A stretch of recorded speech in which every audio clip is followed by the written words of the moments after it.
sitting resumes. I now invite us, everyone, to have silent individual prayers, please.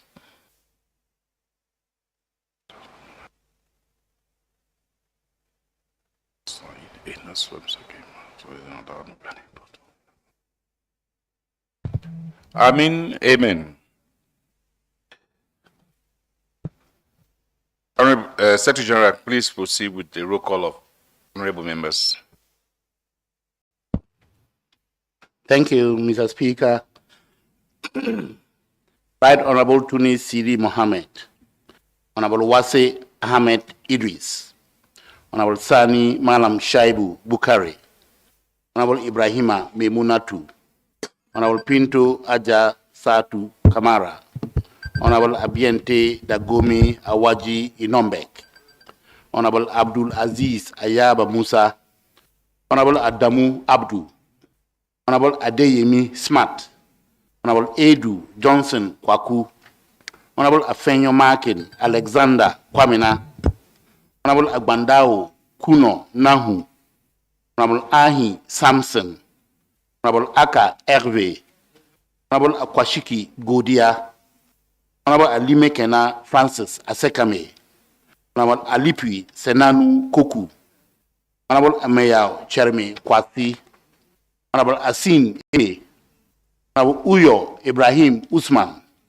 Honorable Ayamba Ladi Ayi, Honorable Ayariga Mahama, Honorable Ba Charno Maju, Honorable Bako Nasiru Arifari, Honorable Balarabe Silami Abdullahi, Honorable Balogun Adebayo, Honorable Baro Keba K, Honorable Betra Emmanuel Wasi, Honorable Patrick Kojovi Senam, Honorable Borofis Ajayi, Honorable Bukar Fu, Honorable Bacha Emmanuel, Honorable Khalifa Sidi, Honorable Kamara Karamo, Honorable Chuba Ikwiazu Lenda, Honorable Kulebali Traore Jaratu, Honorable Daudu Bashir, Honorable Dabo Alhaji S, Honorable Jibo Ali Amadu, Honorable Ego Ogi, Honorable Zenwa Onyewochi,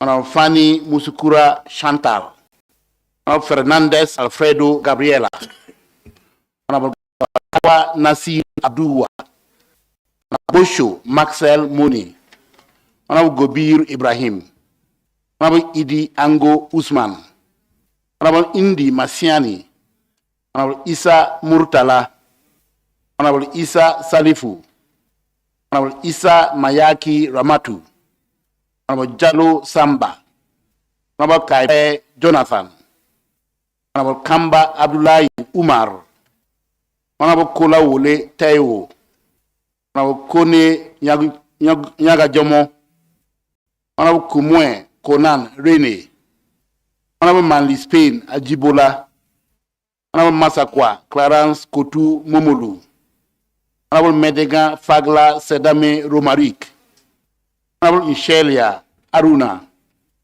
Honorable Mustafa Dekan, Honorable Ndoy Suleiman, Honorable Ndume Mohammed Ali, Honorable Njai Fatumata, Honorable Nubono Azum Hippolyte, Honorable Odebi Tolu, Honorable Opa Obina, Honorable Okejev Emmanuel, Honorable Olujimi Biodon Christine, Honorable Ono Sandy, Honorable Pereira Diaz Orlando, Honorable Rocha Rosa Lopez, Honorable Rosario de Brito Nelson, Honorable Sahabi Alhaji Yao, Honorable Seidu Alkali, Honorable Sako Mamadou, Honorable Salam Bamidele, Honorable Saleh Gabriel Zok, Honorable Sal Ibrahima Baba, Honorable Sam Musa Shaka, Honorable Sankara Danladi,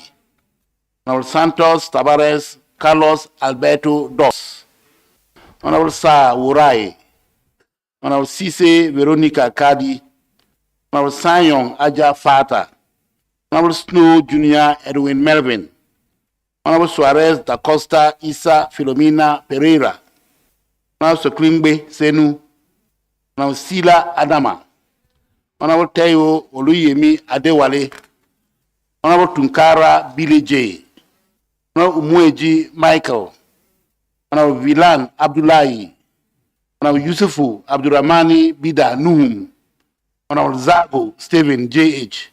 Mr. Speaker, the list is exhausted. I thank you.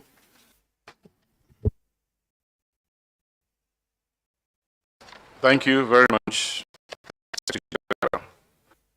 In accordance with Rule 71, Paragraph 1 of our Rules of Procedure, the plenary may deliberate and settle its agenda irrespective of the number of representatives present. It is so decided.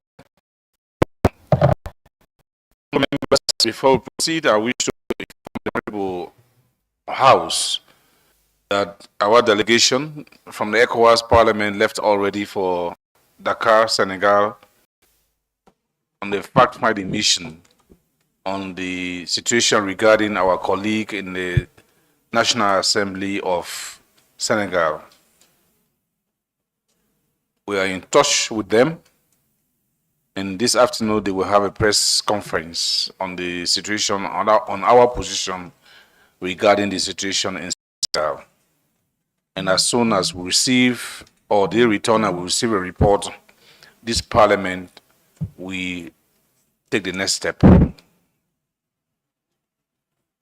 Honorable members, before proceeding with the agenda of the plenary sitting of today, Wednesday, 7 December 2022, I want to remind you that in accordance with Article 58 of our Rules of Procedure, Parliament during its sitting of 3 November amended the agenda for its second ordinary session as follows. Tuesday, 6 December 2022, committee sittings. Wednesday, 7 December 2022, consideration and adoption of draft report of the second extraordinary session of the ECOWAS Parliament.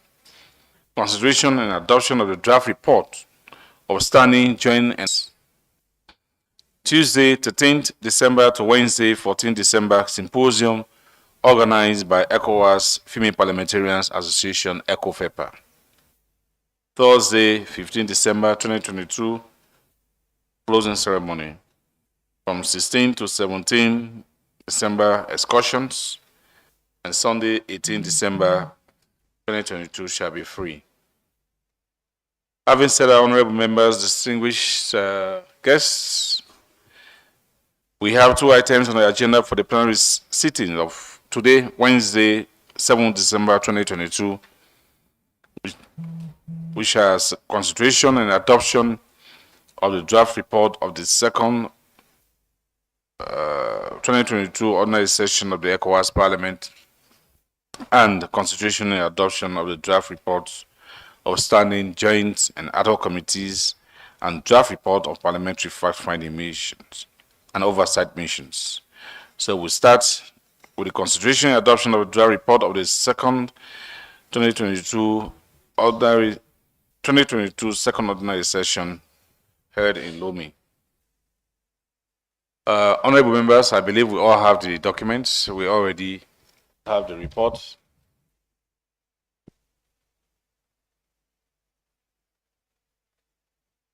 We already have the reports of all of these documents from these missions. So can we just proceed with the adoption?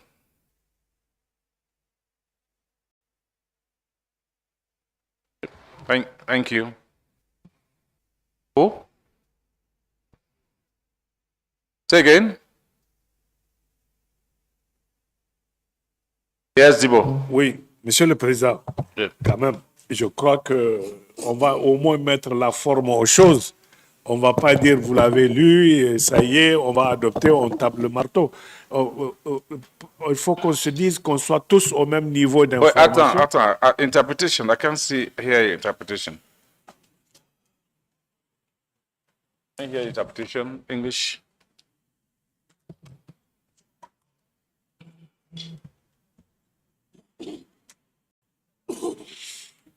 Hello? Yes, okay, go ahead, Dibo. Oui, merci, Monsieur le Président. Monsieur le Président, je disais, on va mettre au moins la forme. Il faudrait qu'on annonce le rapport qu'on va examiner, qu'on demande si tout le monde l'a déjà en sa possession. Après, qu'on ait une compréhension, au moins un résumé de quelques 2-3 lignes où le président ou le rapporteur de ce pays, et on adopte, on continue. Mais à cette allure-là, c'est pas bon comme ça. Merci. Okay.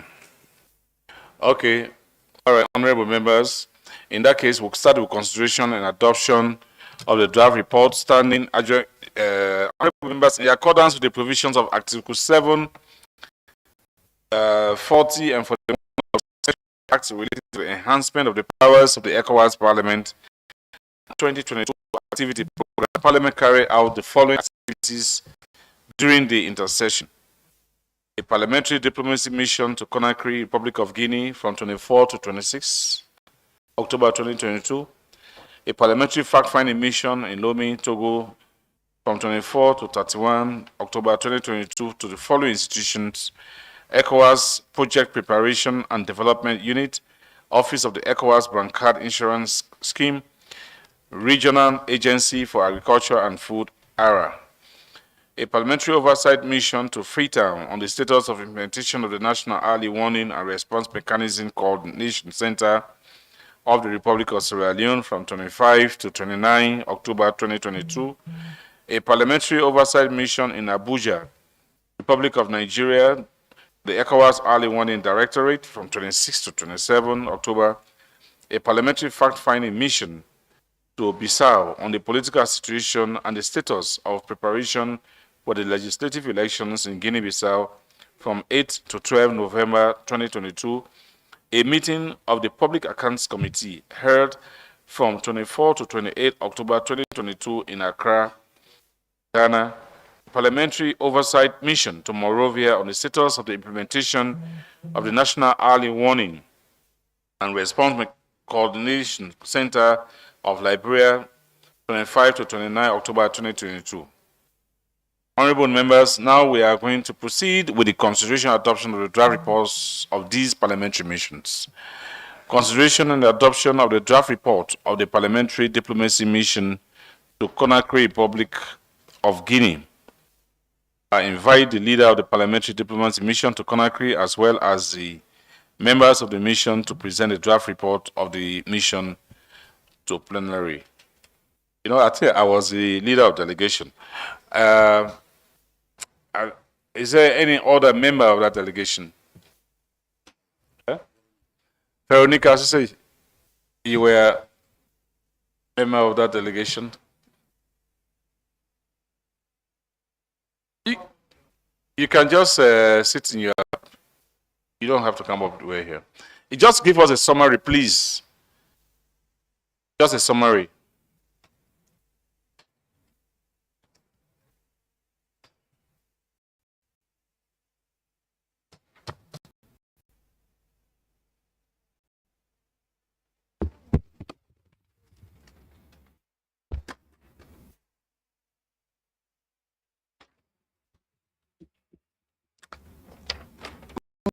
I was told to start with the introduction and write to the recommendation. I don't know we have which is which.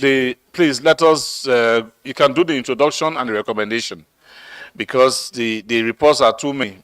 If we say we are going through them, it will be too much. Just the introduction and the recommendation. Exactly. Thank you. And other members of the various delegations, please, you can get yourself ready. Thank you. Good morning, honorable members. Parliamentary Diplomacy Mission to the Republic of Guinea, Conakry, 24th to the 26th October 2022. Introduction. The Republic of Guinea, a member state of the ECOWAS Community of West Africa States, ECOWAS, had a military coup d'etat on the 5th September 2021 and inauguration of a transition government led by Colonel Mamadi Doumbouya, chairman of the National Committee of the Rally for Development, NCRD, and president of the transition government. In accordance with its fundamental principles as contained in the Protocol on Democracy and Good Governance, ECOWAS decided to suspend Guinea from all the community decision-making organs. Furthermore, during its extraordinary session held on the 27th September 2022 in New York, USA, on the sidelines of the United Nations General Assembly, the authority of ECOWAS heads of state and government, noting that no sufficient progress was made in terms of establishing an acceptable timetable for the transition, to impose gradual diplomatic and financial sanctions. It is within this framework that, pursuant to the provisions of Article 40 of the Supplementary Action on the Enhancement of the Powers of the ECOWAS Parliament concerning external relations and parliamentary diplomacy, and in accordance with its 2022 program of activities, the ECOWAS Parliament undertook a parliamentary diplomacy mission from 24th to the 26th October 2022 to the Republic of Guinea. The mission was aimed at getting information on the progress status of the ongoing transition process in the Republic of Guinea, with a view to making the community parliament's contribution to a return to constitutional and republican order in this country. The mission was led by the Speaker of the ECOWAS Parliament, His Excellency Dr. Sidi Mohamed Tunis, who was accompanied by the following members of Parliament: Honorable Jaratu, Honorable Zago, and Honorable Veronica Sise. I will take you through to the conclusion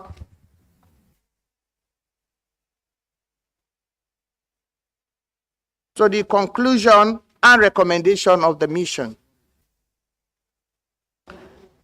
In view of the progress made in the political transition process and given the challenges presented by the transition authorities and the ECOWAS resident representative in the context of a return to constitutional order, the Parliamentary Diplomacy Mission hereby makes the following recommendations. 1.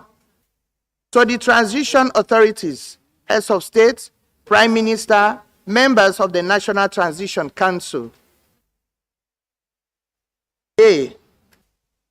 Scrupulously respects the commitments made to ECOWAS by taking all necessary measures to guarantee the effective implementation of the consolidated timetable of the transition spread over 24 months. 2. To the ECOWAS Parliament, actively pursue the interparliamentary collaboration with the National Transition Council of Guinea in the context of normalization and strengthening of relationships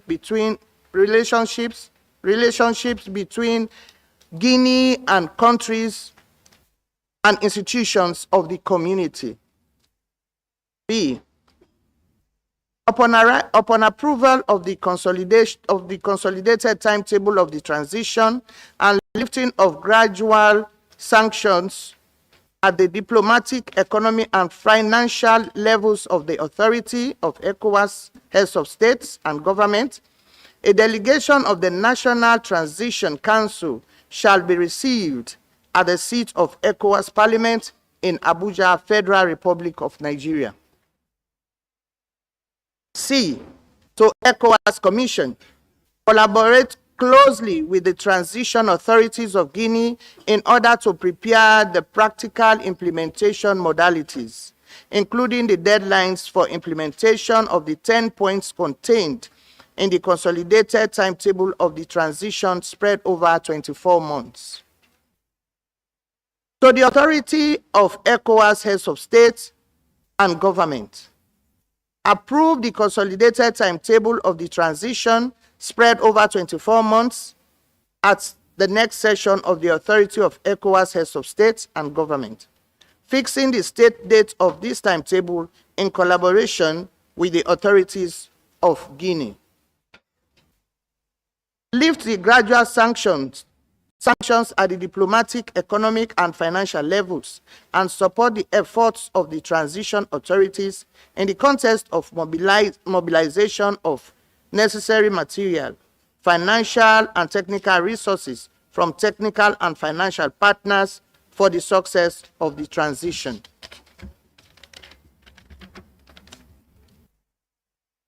Supports the initiative of the transition authorities to ensure the participation of all political parties in political dialogue framework in order to guarantee and consolidate national unity.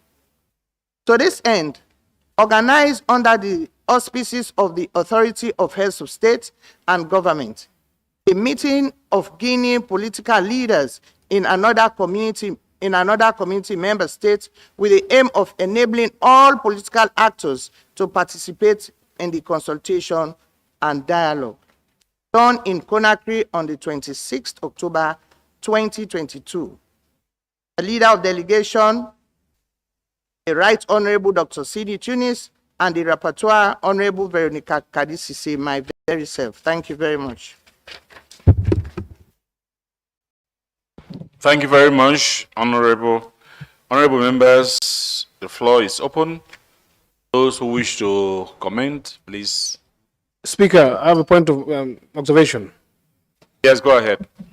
Yeah, I was suggesting, for the interest of time, to have both the presentation of all countries. Hence, we have the report at our disposal.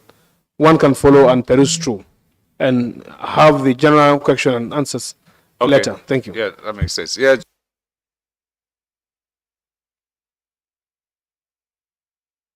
Jibo.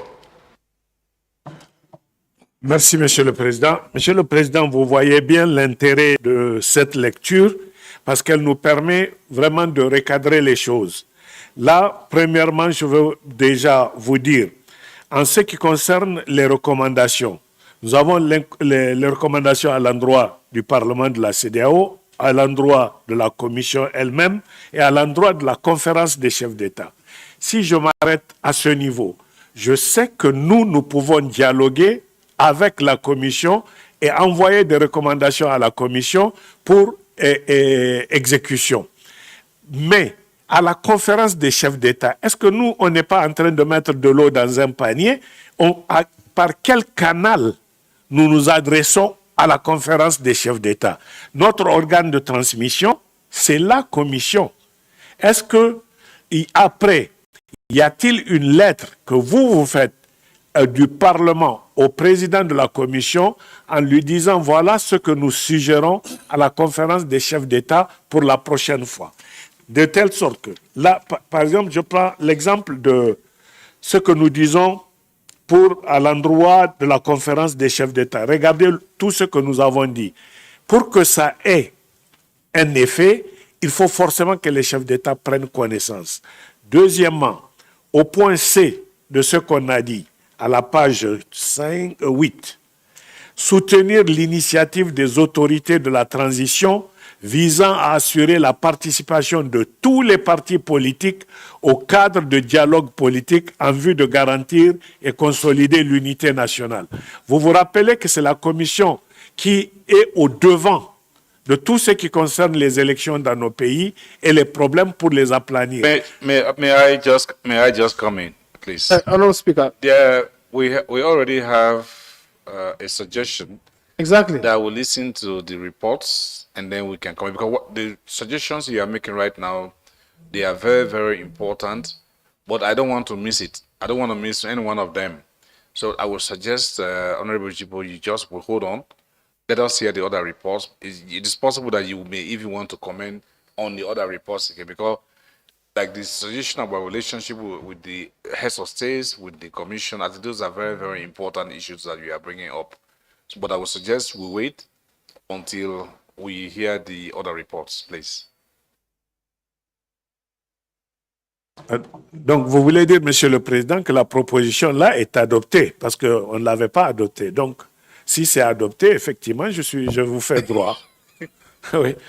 Okay, adopted. Adopted. Okay, honorable members, we go to the next report. Consideration and adoption of the draft report of the Parliamentary Oversight Mission in Lomé, Togolese Republic from 24 to 31 October 2022 to the ECOWAS Project Preparation and Development Unit, PPDU, and the Office of the ECOWAS Brand Card Insurance Scheme. I invite honorable members concerned to please take the floor.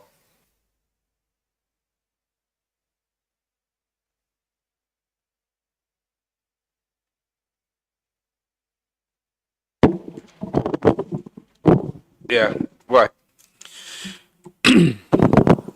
Mission de contrôle parlementaire auprès de l'unité de préparation et de développement des projets de la CEDEAO, du Centre informatique communautaire, du Bureau du système d'assurance de la carte brune de la CEDEAO et de l'Agence régionale pour l'agriculture et l'alimentation. Du 24 au 31 octobre 2022 à Lomé, République togolaise. Du 24 au 31 octobre 2022, une délégation de députés du Parlement de la CEDEAO a effectué une mission de contrôle parlementaire auprès des agences spécialisées de la CEDEAO basées à Lomé, en République togolaise. Il s'agit notamment de l'unité de préparation et de développement des projets, du Centre informatique communautaire, de l'Agence régionale de l'agriculture pour l'agriculture et l'alimentation et du Bureau du système de la carte brune de la CEDEAO. Cette mission de contrôle parlementaire s'inscrit dans le cadre de l'exécution des prérogatives renforcées du Parlement de la CEDEAO qui habilite l'institution à exercer des fonctions de contrôle parlementaire sur les activités des organes de mise en œuvre des programmes de la communauté, tels que visés par l'acte additionnel A/SA.1.12.16 relatif au renforcement des prérogatives du Parlement de la CEDEAO adopté par la conférence des chefs d'État et de gouvernement de la CEDEAO le 17 décembre 2016. La mission avait pour objectifs globaux de permettre à la délégation parlementaire de rencontrer et d'interagir sur les responsables de ces agences de la CEDEAO, d'obtenir des informations détaillées sur les programmes et activités, d'intensifier les mesures prises et les interventions menées par ces agences pour relever les défis dans la mise en œuvre de leurs divers mandats et d'identifier et de convenir des rôles que le Parlement de la CEDEAO peut jouer pour soutenir les activités et les programmes de ces agences. La délégation parlementaire était composée comme suit. Honorable Sapson Ahi, chef de délégation, Honorable Adjibola Manspe, Honorable Idi Ango Ousmane, Honorable Abdoulaye Villan, Honorable Alaji Darbo. L'Honorable Sapson, chef de délégation parlementaire et vice-président de la Commission Agriculture, Environnement et Ressources naturelles, a souhaité la bienvenue aux membres et a souligné les objectifs de la mission. Le programme ci-après a été adopté au début de la mission. A. Visite aux agences spécialisées de la CEDEAO. B. Allocution introductive du chef de la délégation parlementaire. C. Allocution du chef de l'agence et ou son représentant. Exposé présenté par les agences. Discussion et séance de questions et réponses. Rédaction de rapport. Maintenant, je vais aller directement sur les conclusions et recommandations. À l'issue de la présentation des exposés et des échanges qui s'en sont suivis, la délégation parlementaire se fondant sur les prérogatives renforcées de contrôle des organes chargés de l'exécution des programmes de la communauté, a félicité toutes les agences pour leur avoir fourni les informations utiles sur leur fonctionnement, leur programme, leurs défis et leur plan d'action afin de poursuivre le bon travail qu'elles font pour faire avancer la communauté. En outre, les députés ont reconnu et apprécié l'importance pour toutes les institutions et agences d'être durables, efficientes et efficaces dans la prestation de services importants à la communauté. La délégation a également remercié les autorités togolaises pour le rôle important joué dans le processus d'intégration. La délégation a en outre formulé les recommandations générales et spécifiques suivantes. Recommandations générales.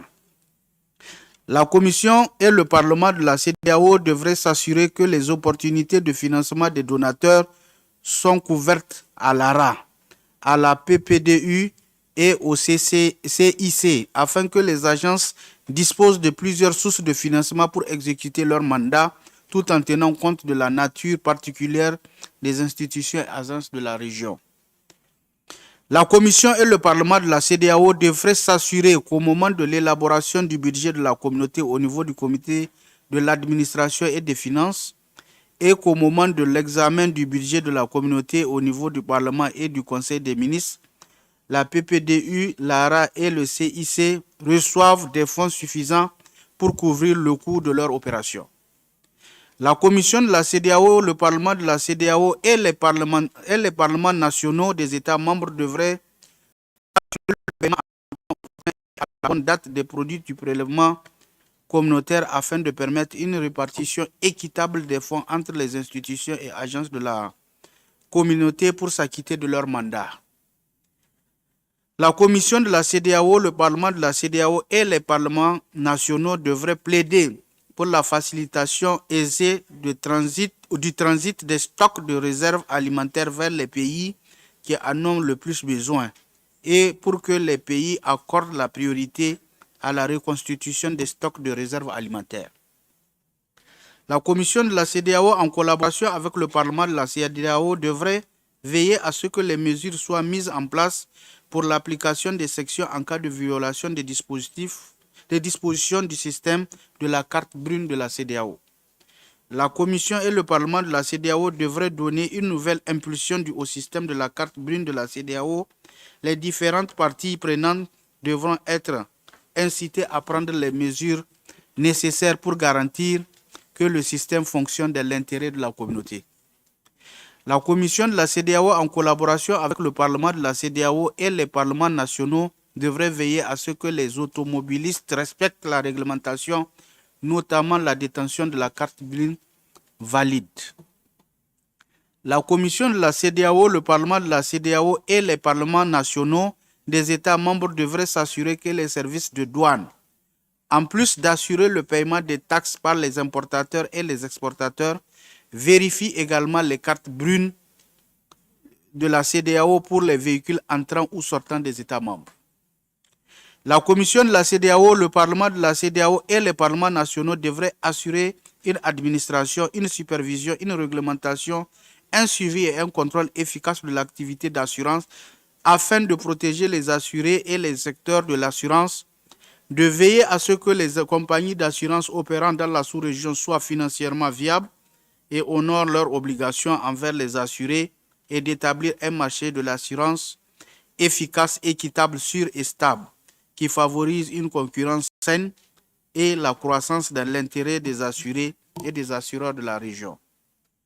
La Commission de la CEDEAO, en collaboration avec le Parlement de la CEDEAO, devrait appuyer les programmes de renforcement des capacités de la PPDU, de l'ARA et du CIC en vue de l'acquisition d'un savoir-faire technique adéquat en tenant compte de la nature technique des agences et de l'importance attachée à l'intérêt de la communauté.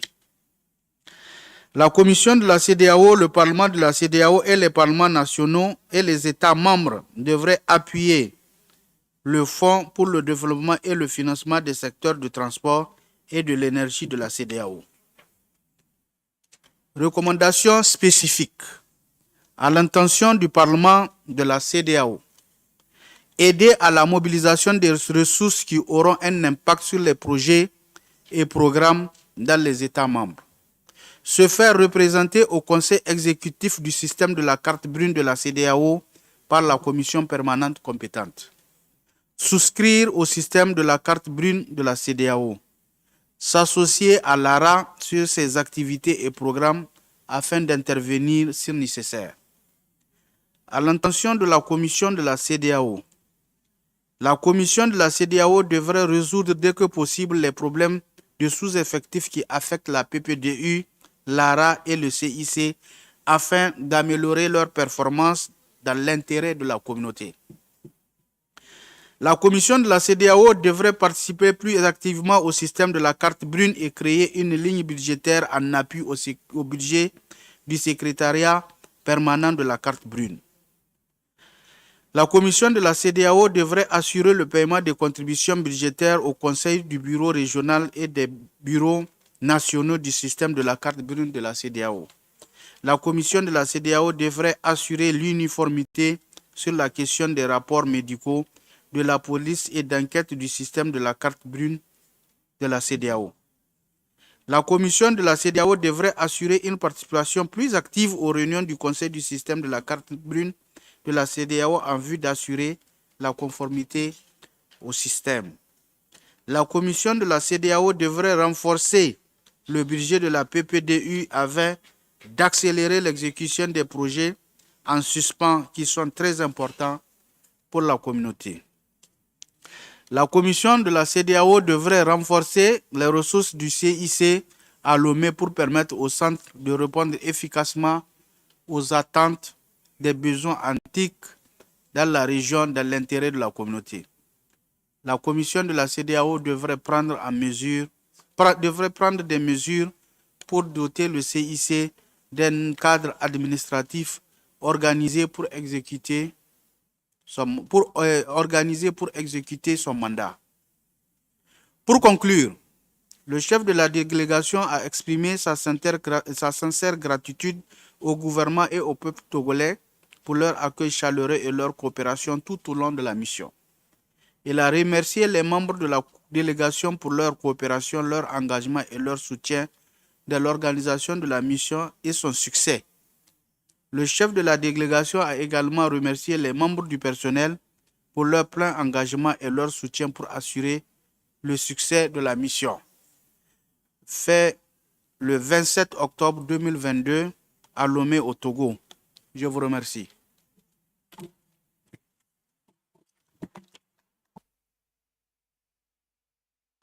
Merci beaucoup.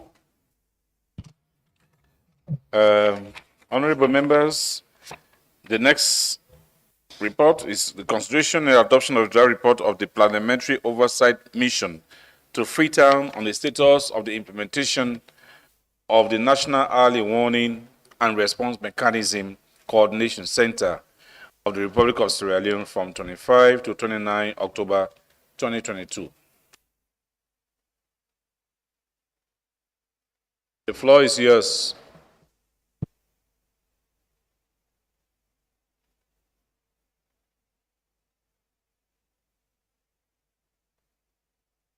The team to Freetown. Honorable Pinto is not here. Honorable Zago. Honorable Zago.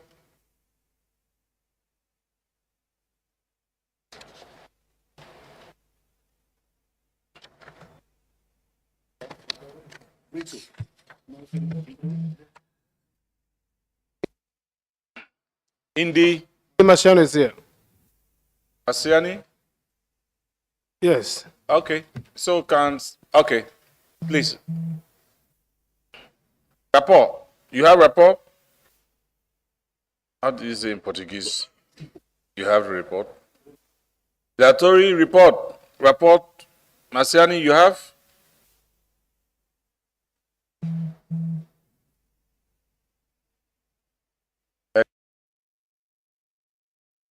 He doesn't speak French. Okay, please just give us the introduction. Make it short for my colleagues.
Honorable members, consideration adoption of the draft report of the Parliamentary Oversight Mission is ready?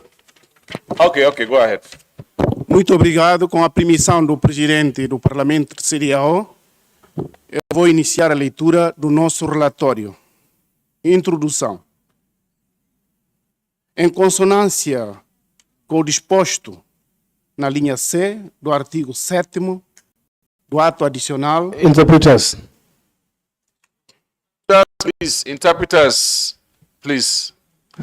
For which one, French or English? English. English. Interpreters for English, please. Posso iniciar, presidente?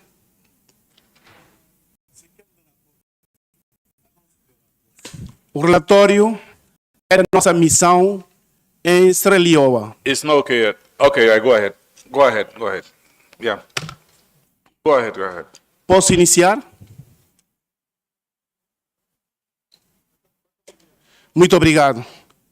Em consonância com o disposto na linha C do artigo 7º do ato adicional relativo ao reforço das atribuições do Parlamento, que estipula o Parlamento exerce funções do controle parlamentar sobre as atividades dos órgãos de execução de programas da comunidade.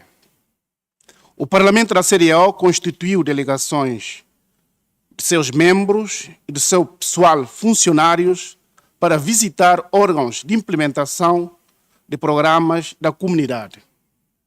O objetivo da visita foi contribuir para a implementação eficiente e eficaz dos objetivos e das políticas de comunidade, promovendo a prática de prestação de contas.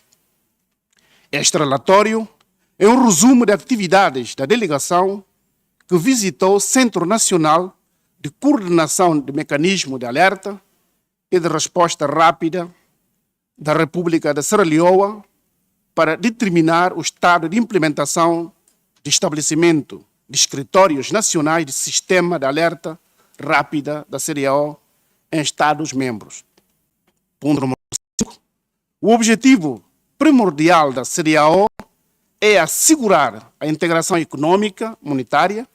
No entanto, tornou-se imperativo incluir cooperação política e de segurança nos objetivos primordiais face às ameaças de estabilidade política e diversas crises que têm abalado a região.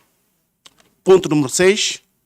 A CDAO implementou, em conformidade com as disposições relativas ao Tratado Revisto da CDAO e outros textos comunitários, em particular a do artigo 4º do Protocolo relativo ao mecanismo de prevenção, de gestão de resoluções de conflitos, manutenção da paz e da segurança, em pré-mecanismos válido para garantir a segurança regional por meio de um sistema regional e monitoramento da paz e segurança, comumente conhecido como mecanismo de alerta precoce.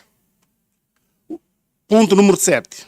O sistema consiste principalmente no estabelecimento de centro regional de observação de seguimento baseado na sede da Comissão da CDAO, nas zonas de observação, monitoramento de região ou sub-região. Consequentemente, foram criadas 4 zonas de observação, cada uma com um gabinete que abrange vários Estados-membros. 8º. Nos termos do artigo 24 do protocolo, os gabinetes da zona são responsáveis pela reunir diariamente os dados recolhidos de cada Estado, com base em indicadores.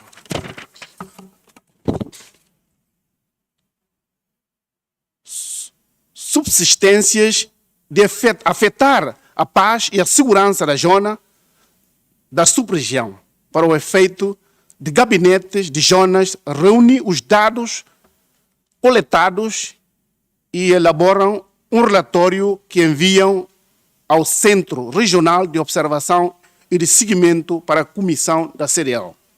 9.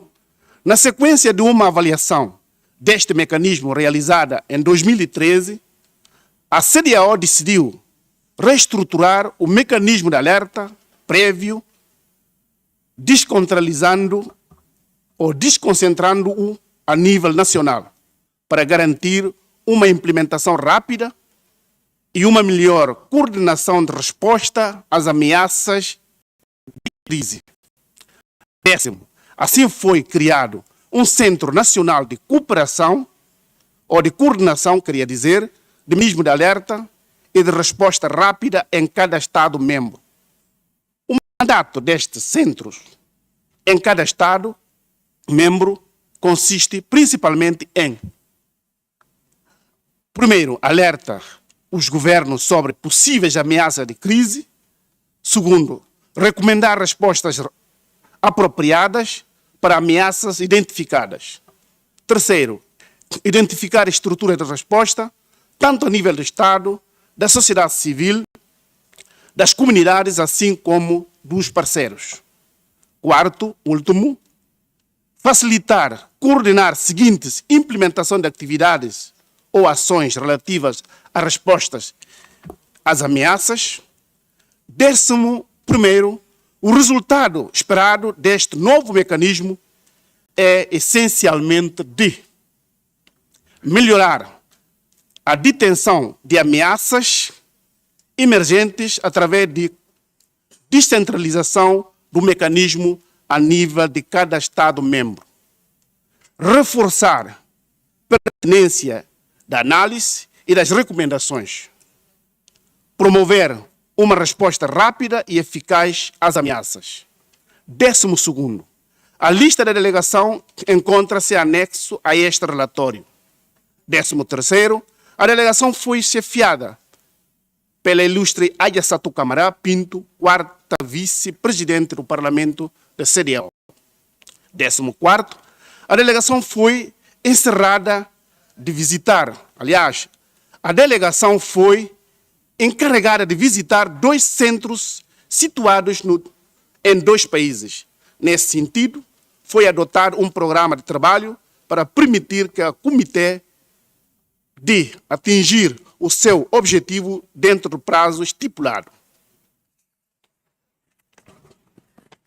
Eu vou para as recomendações.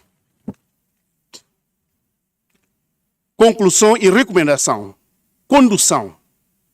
A delegação elogia os Estados-membros da CDAO por adotarem uma abordagem comum para a segurança da comunidade através de criação de centros nacionais de coordenação de mecanismos de alerta e de resposta precoce. Trata-se de uma resposta oportuna e adequada às crescentes ameaças e segurança dos Estados-membros, provenientes de fatores de risco mundiais e comunitários. No entanto, é necessário encarar os Estados-membros que ainda não criaram centros nacionais a fazê-lo o mais rápido possível. A delegação que visitou o Centro Nacional de Serra Leoa e, com base nas suas conclusões, deseja formular seguintes recomendações. Ponto número 2, recomendações. Os regulamentos comunitários devem ser respeitados por todos os Estados-membros, essencialmente em matéria de segurança.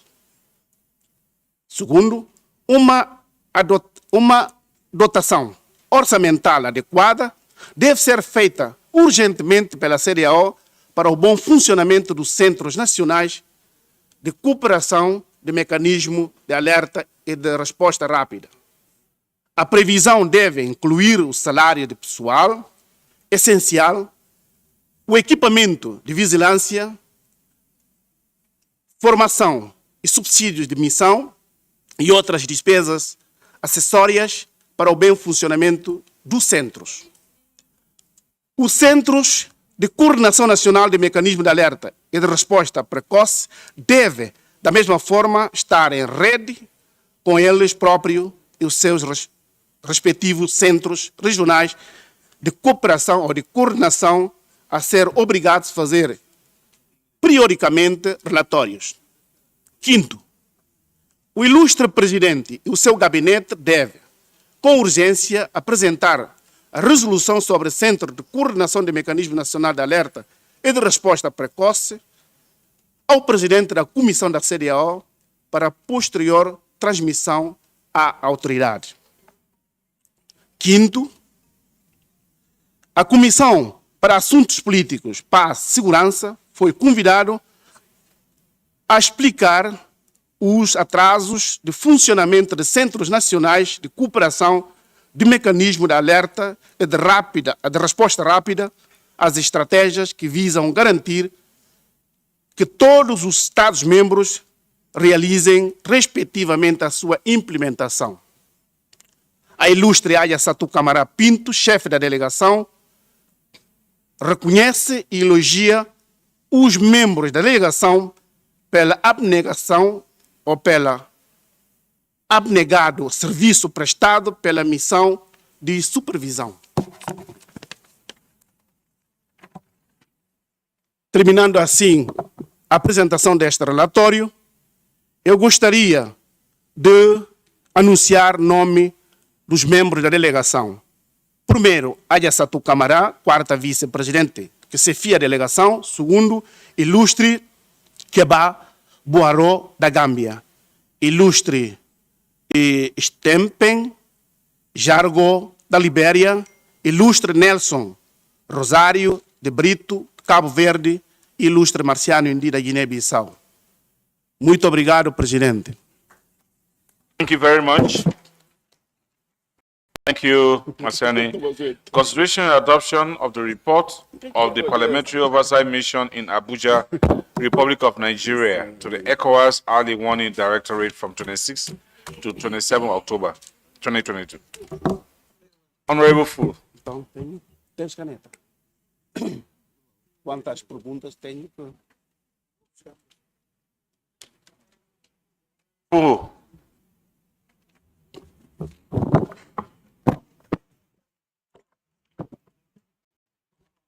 Alerta precoce. A Abuja tenía Abuja.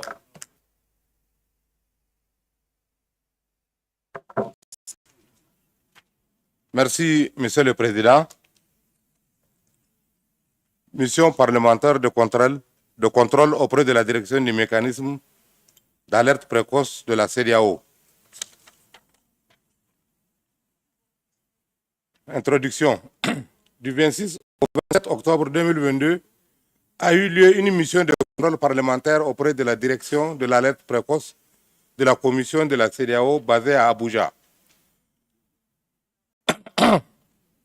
La mission était conduite par l'honorable Salifou Issa, vice-président commission affaires politiques, paix et sécurité, et est composée des honorables députés membres du Parlement de la CEDEAO suivants. Honorable Salifou Issa, vice-président commission affaires politiques, paix et sécurité. Honorable Kounon Naou Akbandao, membre commission affaires politiques, paix et sécurité. Honorable Nyang Gajabon Kone, membre commission affaires politiques, paix et sécurité. Honorable Fougou Boukar, président de la commission mine et énergie. Honorable Jonathan Lambor Kaipei, membre de la commission énergie et mine. La mission était assistée par M. Mokhtar Abdul Azizou et Oumarou Arbonkana Diko, assistant parlementaire. L'objectif de la mission est de permettre aux députés de se familiariser avec les dispositifs de pilotage du mécanisme de prévention des conflits dont la coordination est assurée par le directeur de l'alerte précoce au sein de la commission de la CEDEAO et faire des recommandations au Parlement dans le sens d'une plus grande efficacité du dit mécanisme. Déroulement de la mission. La mission s'est déroulée selon le programme ci-après. Briefing sur... Donc, je vais directement aux résultats de la mission, constat, défis majeurs et recommandations. Page 3.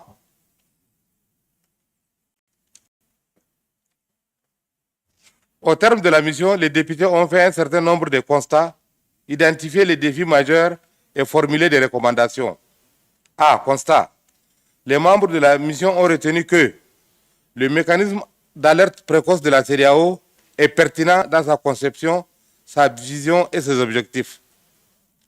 Le mécanisme dispose d'outils de surveillance pertinents parmi lesquels le Forum de paix, qui est une plateforme accessible à l'Internet capable d'assurer des échanges et des observations structurées sur les questions de sécurité dans les États membres, ainsi que le système d'information géographique conçu pour l'analyse des données spatiaux et des réponses aux défis de sécurité humaine dans la région. Le personnel qui anime le mécanisme au sein de la direction de l'alerte précoce est engagé et est compétent.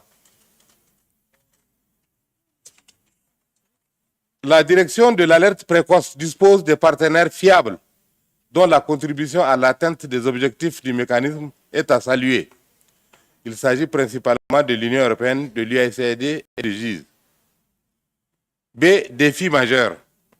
En termes de défis majeurs à relever pour assurer une plus grande efficacité du mécanisme de l'alerte précoce, les membres de la mission ont noté que les réponses aux alertes sont inefficaces dans la prévention des crises à cause du manque de réaction adéquate des décideurs de la CEDEAO. En effet, les informations recueillies sur les différents aspects de la sécurité sont traitées avec expertise par la direction de l'alerte précoce et des propositions d'actions de réponse adéquates sont régulièrement faites aux autorités de décision de la CEDEAO. Cependant, les actions proposées en réponse aux risques de crise ne sont pas prises en temps opportun. C'est ce manque d'anticipation dans la prise de décision qui donne souvent à la CEDEAO l'image de sapeur-pompier.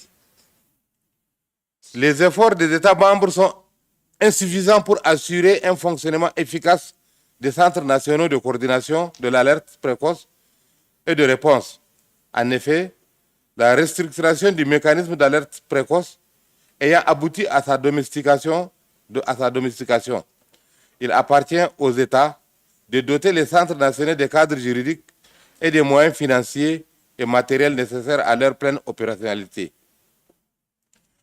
Peu de travail de communication est fait pour faire connaître le mécanisme d'alerte précoce et surtout les efforts déployés par la direction de l'alerte précoce pour identifier les facteurs et risques de crise dans les États membres et les actions de prévention formulées à l'endroit des décideurs.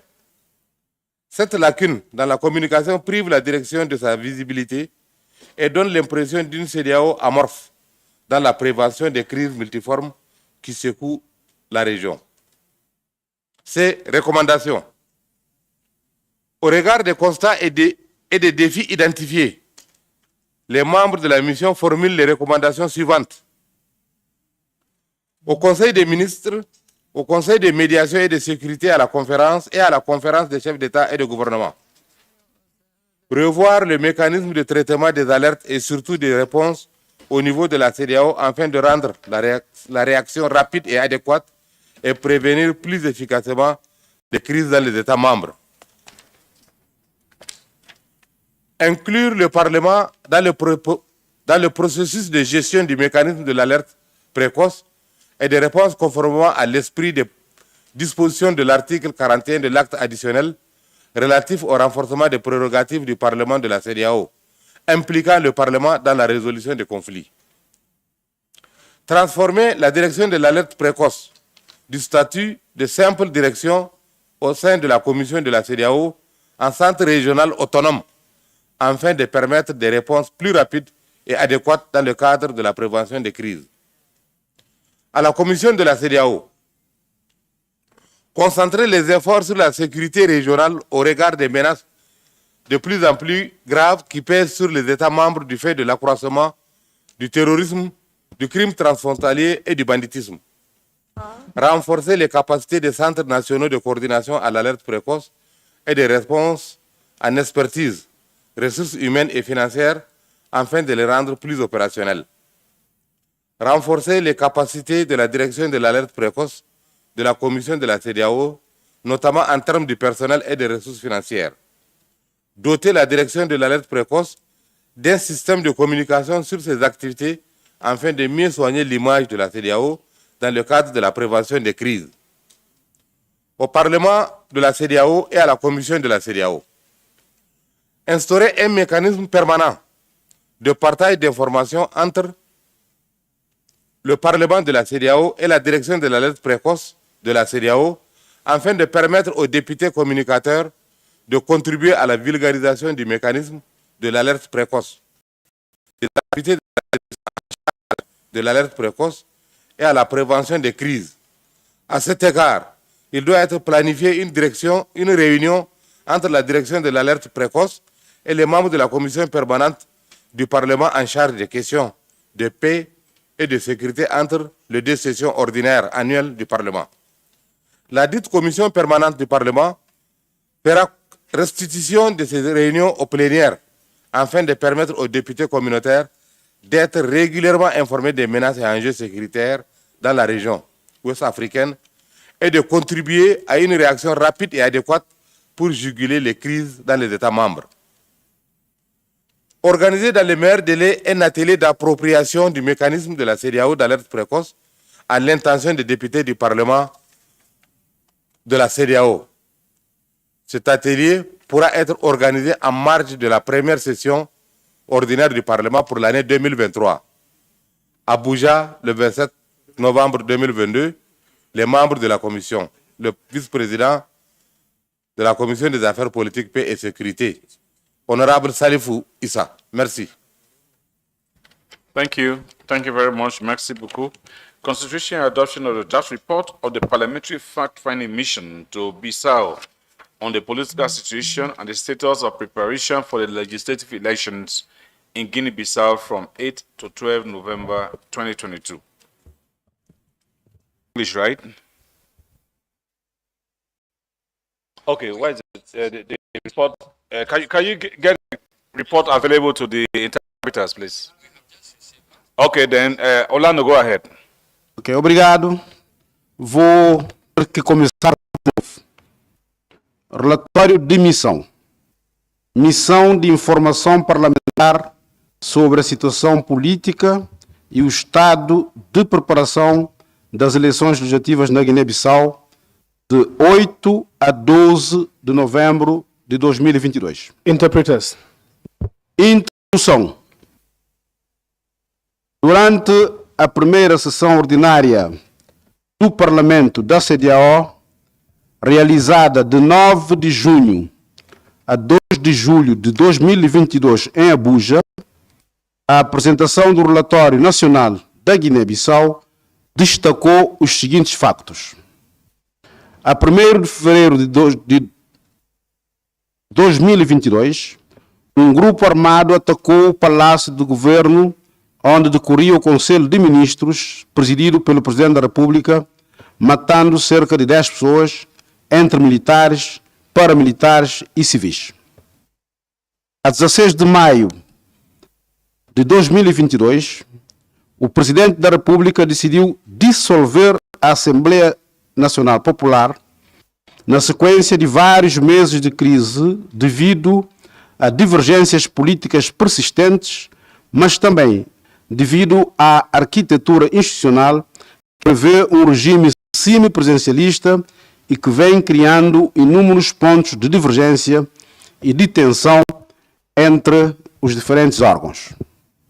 Assim sendo, com base na apresentação do relatório do país, da Guiné-Bissau, e de acordo com as recomendações formuladas durante os debates relativos ao mesmo, o Parlamento da CEDEAO decidiu organizar uma missão de diplomacia parlamentar à Guiné-Bissau, a fim de melhor se informar sobre a situação política e o estado de preparação das eleições legislativas na Guiné-Bissau.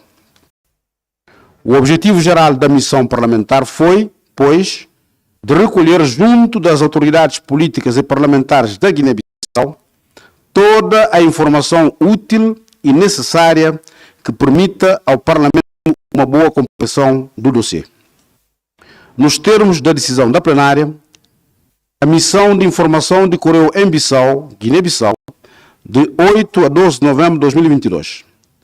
Participaram os seguintes deputados: Orlando Pereira Dias, presidente da Comissão de Saúde e chefe da delegação. Suleiman Ndoi, vice-presidente da Comissão de Administração, Finanças e Orçamento. Rosa Lopes Rocha, segunda relatora da Comissão de Educação, Ciência e Cultura. Abdu Adamu, segundo relator da Comissão de Assuntos Políticos, Paz e Segurança. Nassiru Bako Arifari, membro da Comissão de Administração, Finanças e Orçamento. E Seno Julien Soklimbe, membro da Comissão de Assuntos Jurídicos.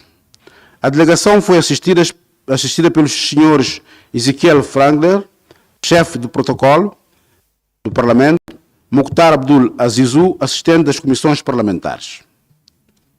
A primeira sessão da missão permitiu estabelecer e adotar um programa de trabalho que se articula da seguinte forma. Sessão de trabalho com a delegação dos deputados da Guiné-Bissau ao Parlamento da CDO. Audiência com o Presidente da Assembleia Nacional. Sessão de trabalho com os membros do Grupo Parlamentar APU, Assembleia do Povo Unido, Partido Democrático da Guiné-Bissau. Sessão de trabalho com os membros do Grupo Parlamentar PRS, Partido para a Renovação Social. Sessão de trabalho com os membros do Grupo Parlamentar MADEM G15, Movimento para a Alternância Democrática. Sessão de trabalho com os membros do Grupo Parlamentar PIGC, Partido Africano para a Independência da Guiné e Cabo Verde. Sessão de trabalho com os membros do Grupo Parlamentar UM, União para a Mudança, e PND, Novo Partido da Democracia. No relatório não consta, mas também podemos introduzir sessão de trabalho com o Ministério da Administração Territorial. Redação do relatório de recomendações da missão, fizemos a redação, análise da adoção do relatório e das recomendações da missão. Vou passar agora a ler as conclusões e as recomendações. Conclusões e recomendações. No final de todos estes encontros, com os diferentes intervenientes da classe política guineense, mantiveram-se discussões sustentadas durante os quais foram levantadas várias preocupações, nomeadamente a necessidade de um diálogo nacional. Orlando. Yes? Yeah, please. Interpretation, please. Vou ler. Conclusões e Interpretation, recomendações. please. Is it? Conclusões e Page nine. recomendações. Orlando, just hold on 1 minute. What was that? Interpretation is lacking on page 9 on recommendation conclusion. Interpreters, do you have issues? English. Okay, go ahead. Portanto, vou passar a ler conclusões e recomendações.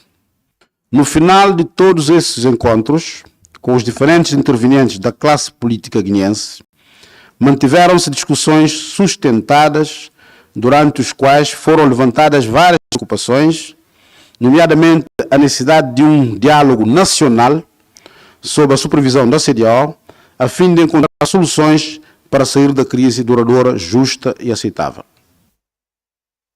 De forma duradoura, justa e aceitável. Além disso, os membros da missão de informação parlamentar, tendo constatado os desafios levantados relacionados ao não funcionamento de certas instituições, em particular a Assembleia Popular Nacional, admitiu a necessidade de ter uma audiência com o Presidente da República da Guiné-Bissau para recolher as observações. Os membros da missão de informação parlamentar de instrução sublinharam ainda a necessidade de criar as condições necessárias de contacto entre o Poder Legislativo e o Poder Executivo. Além disso, os membros da missão de informação parlamentar também sublinharam a necessidade de criar as condições necessárias para a retoma de contacto entre os dois poderes.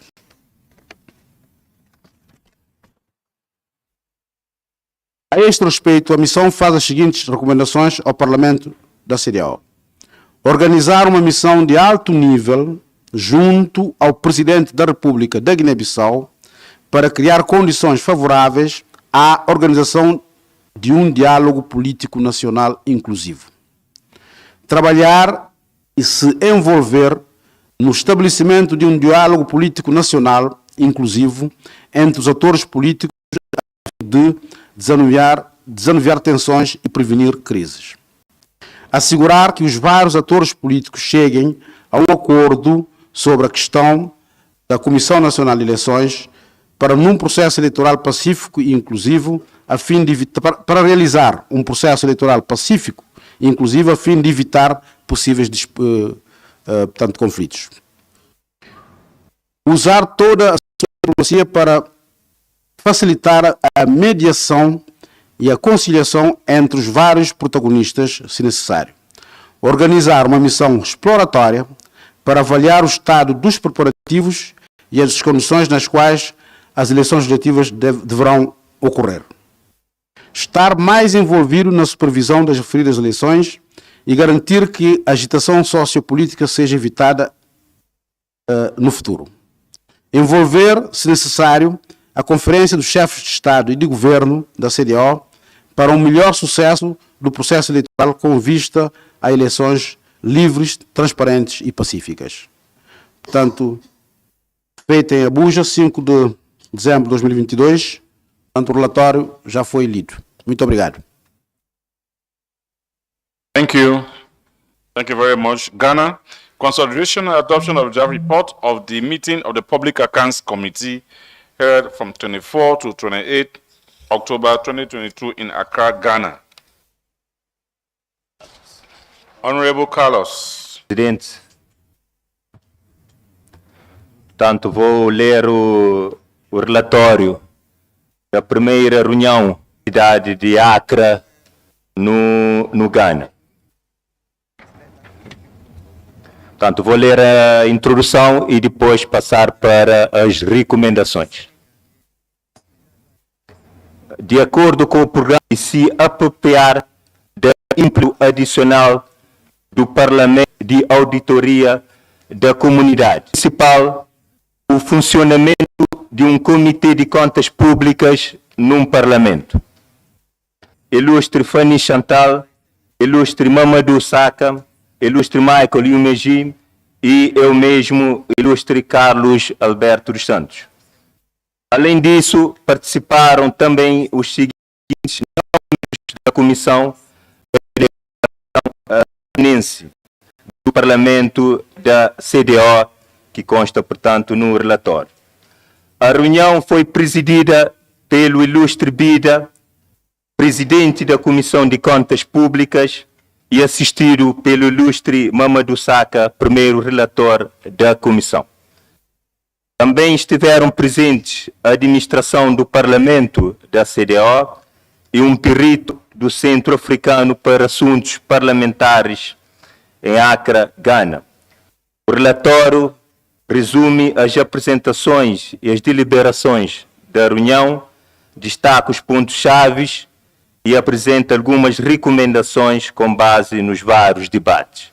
Vou passar diretamente às recomendações. Assim, a Comissão Mista faz as seguintes recomendações. Propor uma alteração às disposições existentes do regimento do Parlamento para redefinir os procedimentos sobre a transmissão dos relatórios anuais de auditoria das instituições e dos órgãos comunitários ao Parlamento.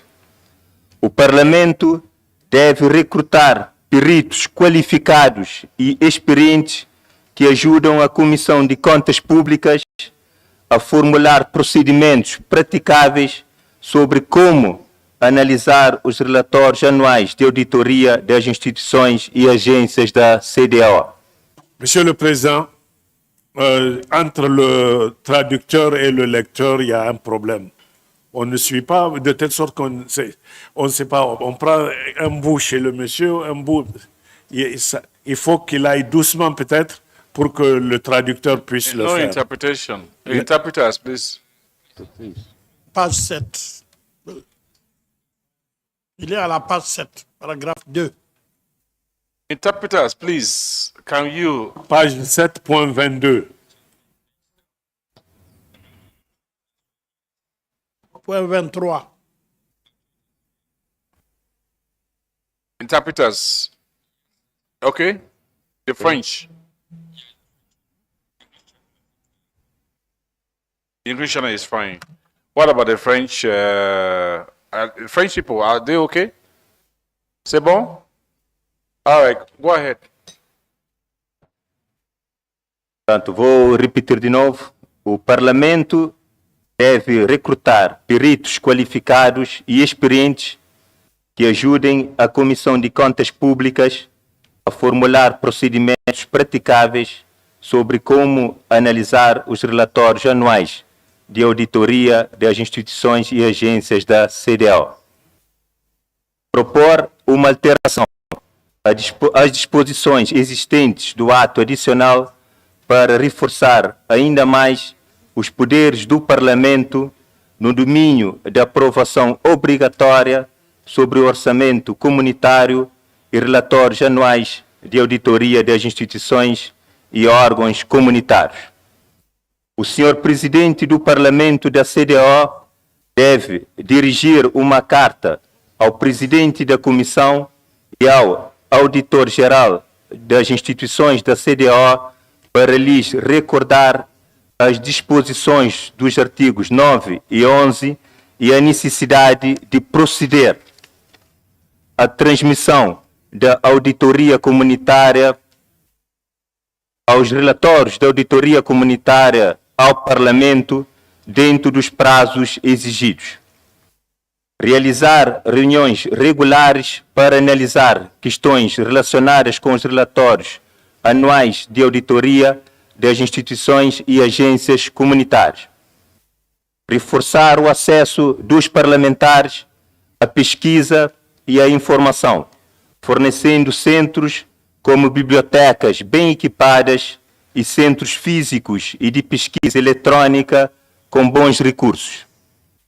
Fortalecer as funções de supervisão parlamentar sobre as atividades das instituições e agências comunitárias que implementam o programa, formando os membros da Comissão de Contas Públicas e funcionários parlamentares.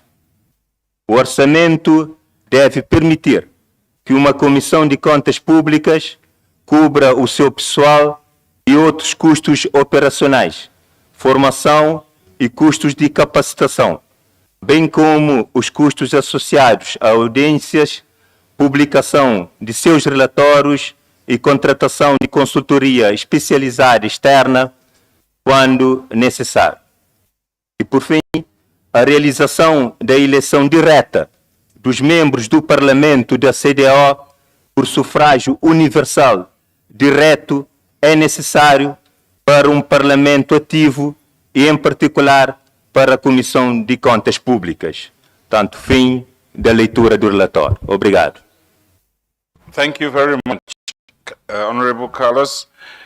The final one we have is consideration and adoption of the draft report of the Parliamentary Oversight Mission to Monrovia, the status of the implementation of the National Early Warning and Response Mechanism Coordination Center of Liberia from 25 to 29 October 2022. Thank you, Honorable Speaker. Honorable Speaker, Parliamentary Oversight Mission on the ECOWAS Early Warning Mechanism. Visit to the National Center for Coordination of the Early Warning and Response Mechanism in Liberia from the 25th to the 29th October 2022. Introduction. In conformity with the approved activity program of the 2022 and in furtherance of exercising its oversight powers under the Supplementary Act, the ECOWAS Parliament organized a series of oversight missions to ECOWAS program implementing bodies. Accordingly, a parliamentary delegation nominated by the retired Honorable Speaker embarked on an oversight on an oversight of the ECOWAS early warning mechanism by visiting the National Center for Coordination of the Response Mechanism, NCCRM, in Monrovia, Liberia from the 25th to the 29th October 2022. The aim of the mission was to conduct an on-the-spot assessment of the status of implementation of the new mechanism adopted within the framework of improving the crisis prevention mechanism at national level. Oui. Il y a problème. Il y a un problème, il ne suit pas le tracteur. Même pas de quel rapport il s'agit. Il y a la page 2 là. Can I continue? Il ne suit pas. N'importe quoi. Problem there? Amy, Si, c'est la page 2. C'est-à-dire qu'il y a un problème de conformité entre ce qui est dit dans le texte et ce que lui, il est en train de nous dire. Ce qui fait qu'il donne l'impression d'être un peu perdu dans la traduction. Quoique, il faut y aller peut-être un peu plus doucement.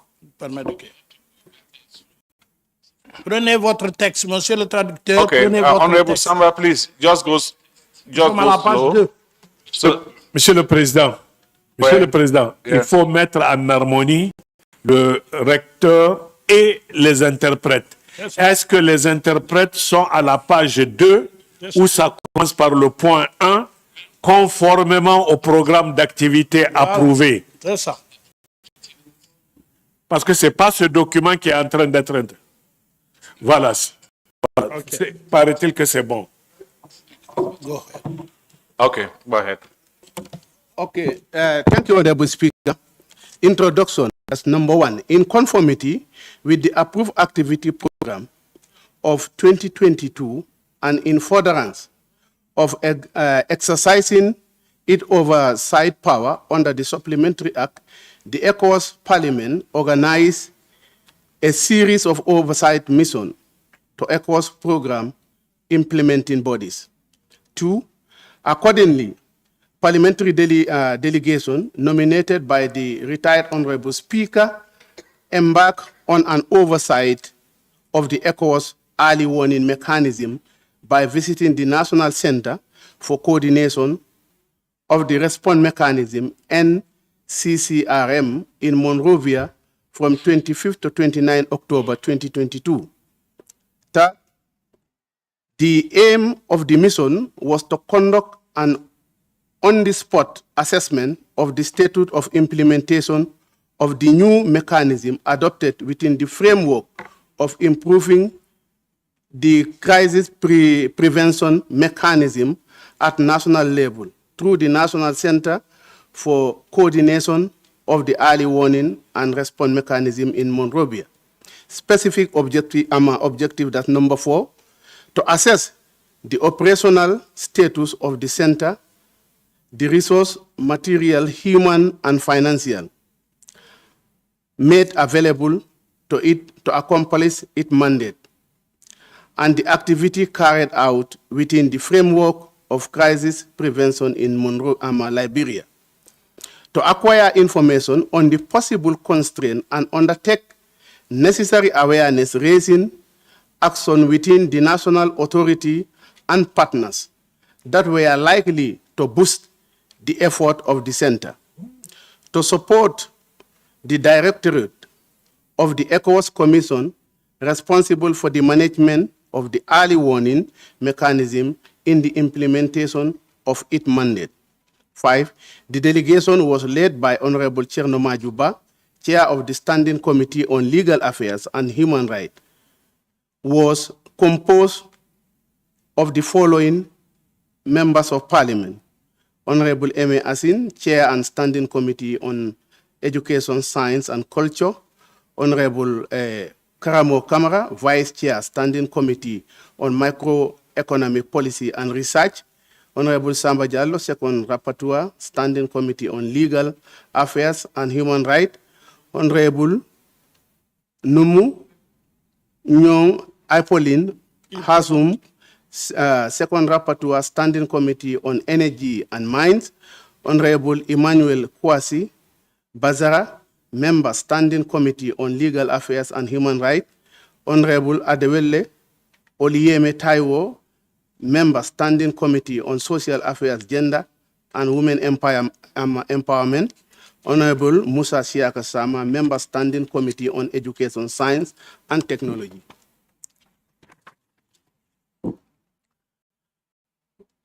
Facilitating the mission of the delegation were Ambassador Josephine Kuruma, resident representative of the President of Commission in Liberia, Honorable Menbin Suno Jr., head Liberia delegation to ECOWAS Parliament, Chair Standing Committee on Political Affairs, Peace and Security and APRM, Edwin Miller, Communication Advisor to the retired Honorable Speaker, Hawa Bello Aliyu, Committee Clerk, Dalazis Oyek Bula, Senior Protocol.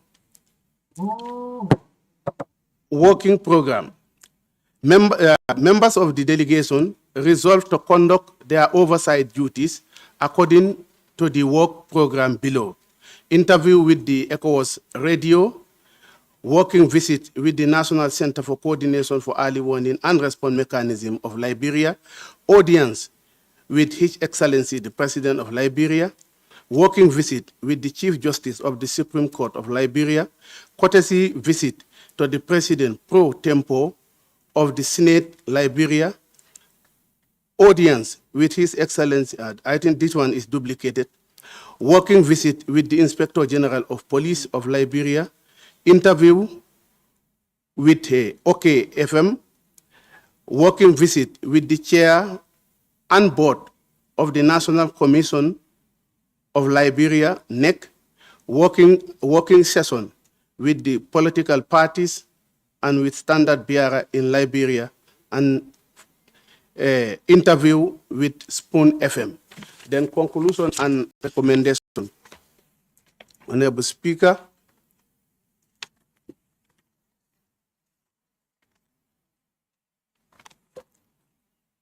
conclusion and recommendation. Honorable Speaker, conclusion and recommendation. That's a start from 67. At the end of the at the end of the oversight mission, members of the delegation note with satisfaction the successful of the mission. 68. They express their deep gratitude to the resident representative of the President of ECOWAS Commission in Liberia for all her hard work in facilitating the necessary engagement with relevant stakeholders, which allow them to meet the expected outcome of the mission. Furthermore, they appreciate her commitment to accompanying them to all the engagement. 69. Members of the delegation also express their deep appreciation to their colleague, Honorable Edwin Melvin Suno, for his relentless effort in ensuring that their working conditions were best, which facilitate the progress of the work, for the warm reception accorded to them and the attention to every detail to pay for their comfort. They were eternally grateful to him. 70. As a result, members of the delegation made the following recommendation. A. 1. Establish civic, to government of Monrovia, establish civic and voter education in high institutions of learning and vocational schools as a means of developing a well-informed electorate about their civic duties and rights. The NEC to develop a communication strategy that will help correct many misconceptions on the issues surrounding election, pre, during, and post.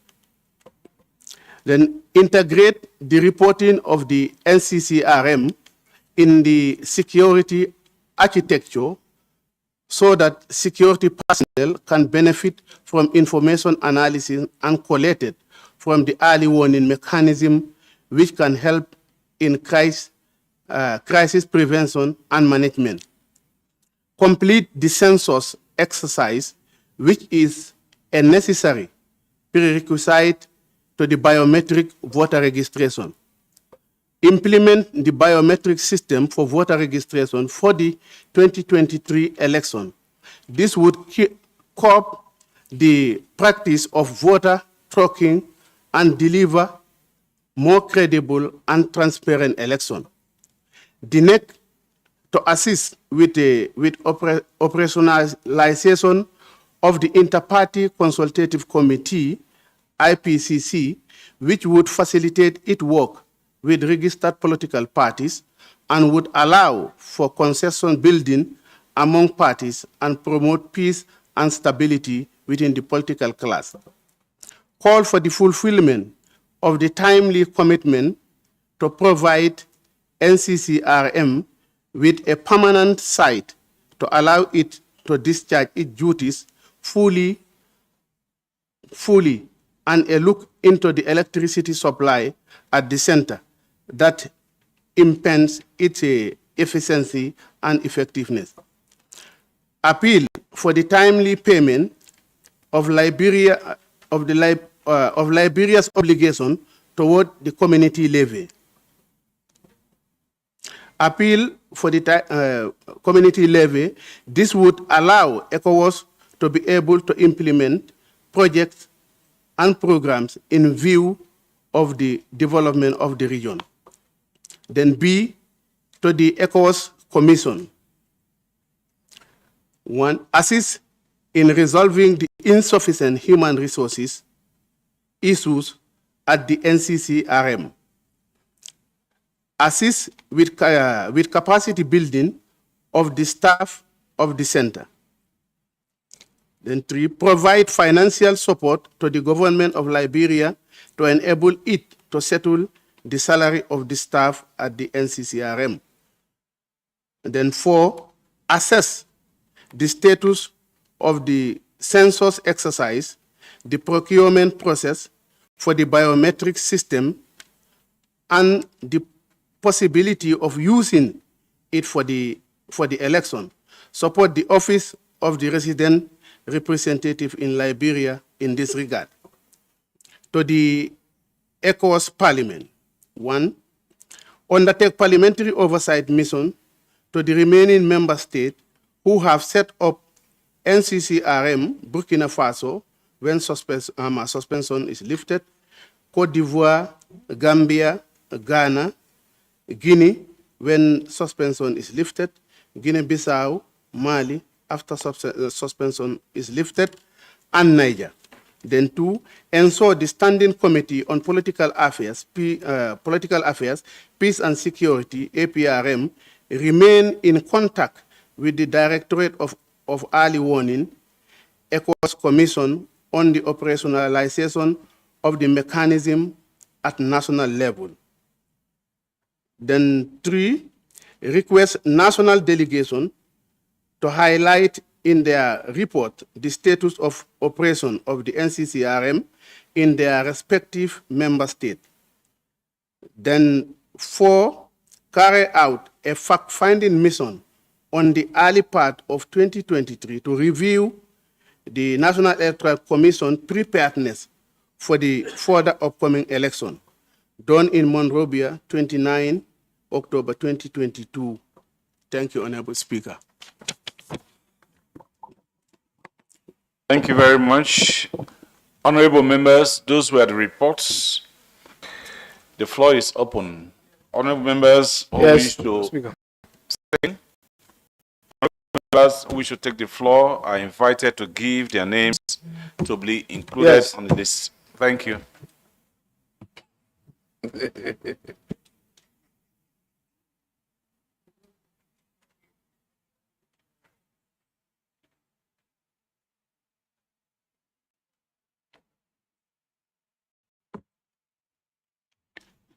dellu tuuti ci kii bi may ci constat yi man dama yaakaar ne dañ koy lire nga jox recommandation yi constat yi ñu def.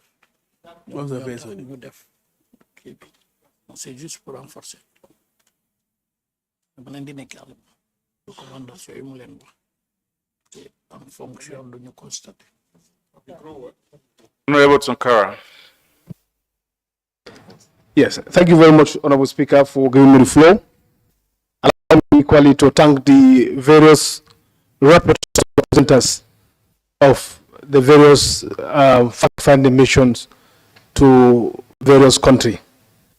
Honorable Speaker, allow me seize the opportunity to express my dissatisfaction in terms of reporting standards of these reports. However, I would strongly congratulate and thank most of the few reports that are presented. Particularly, I want to sincerely thank the reporter or the report drafting committee or clerk of delegation to where Orlando has just mentioned. Which country was that? Guinea-Bissau was very structured. There is coherency. Every point speaks to the other. You know, this is a standard reporting format. Secondly, let me also thank the Monrovia clerk for doing meticulousness in terms of comprehensive reporting standard. But the worst among the reports is the report of Abuja. I don't know who drafted the report, but is the least appreciated. It's very clumsy, lack of coherency. There is no even mission and objective of the engagement. The first engagement, so you have to detail out what is your mission, what are you looking for. The objective of the mission need to be detailed. And if you look at again, they went and say that mission result, finding major challenges and record. What is the record? You understand? And in that also, they said results and B, major challenges. So it's just back and forward. I think, and even if you look at the texting also, you can see that there was no thorough preparation in drafting this report. So henceforward, report or committee clerks to attach seriousness in terms of giving proper report to this August Assembly.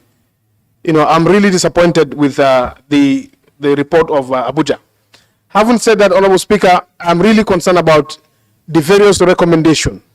I want to appeal because if you look at the report of Lomé, they are asking the Parliament to mobilize, help in mobilization of resources in terms of keeping the computerized system up to date, and also even ensuring that they are free from any other threat.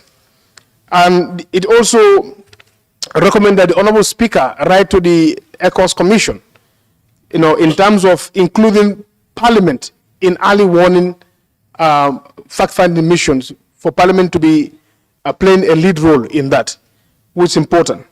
And they also comment that they want, in terms of this Assembly, that the Speaker should, as a matter of urgency, to present a resolution of the National Early Warning and Response Mechanism Coordination Center to the President of the ECOWAS Commission for an onward transmission to the authority. You know, these are very, very important things. And I think after adopting these reports, or after adopting these various fact-finding mission, the Parliament need to put in place to look at all these recommendations to make sure we fish out the most important ones, or the ones that need urgent attention, to make sure it serves as a general resolution of Parliament, that Parliament has resolved that based on this X, Y, and Z on various country reports, we have taken a stand to make a resolution to pass it on to the ECOWAS Commission. my worry is that it shouldn't be just going and coming and report and it dies down. It's more to that. We must be able to make sure we extract serious recommendations from these reports and make it as a resolution of Parliament to the ECOWAS Commission. At the end of the day, it will serve the impact, or it will serve the purpose of going on fact-finding missions.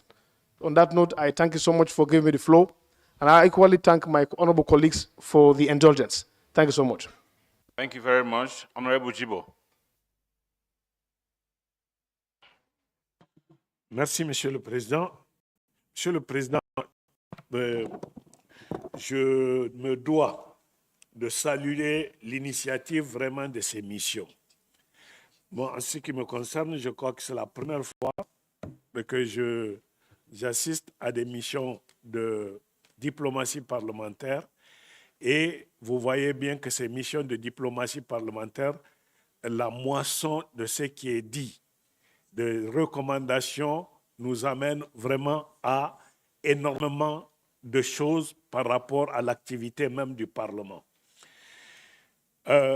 Moi, je m'étais tout à l'heure dans mon intervention demandé, quand nous faisons par exemple des recommandations et qu'on dit à l'endroit de la Commission, je comprends parfaitement, à l'endroit du Parlement, je comprends parfaitement, mais quand nous disons à l'endroit de la conférence des chefs d'État, je me demande par quel canal le Parlement peut-il faire des recommandations à la conférence des chefs d'État et que cela puisse être efficient. J'ai même vu dans un des rapports, je crois, où on dit à l'endroit du gouvernement du Libéria, je crois. Quel canal avons-nous, nous, pour nous adresser au gouvernement du Libéria pour lui dire que voilà la recommandation que nous faisons par rapport à ça? Il y a donc à s'interroger, Monsieur le Président, ici, pour que nous sachions comment formuler ces recommandations. Je m'entends en disant que les recommandations aux chefs d'État, nous ne devons passer, nous, que par le canal de la Commission. Je réfléchis tout haut, on en déterminera comment peut-être qu'on pourra le faire.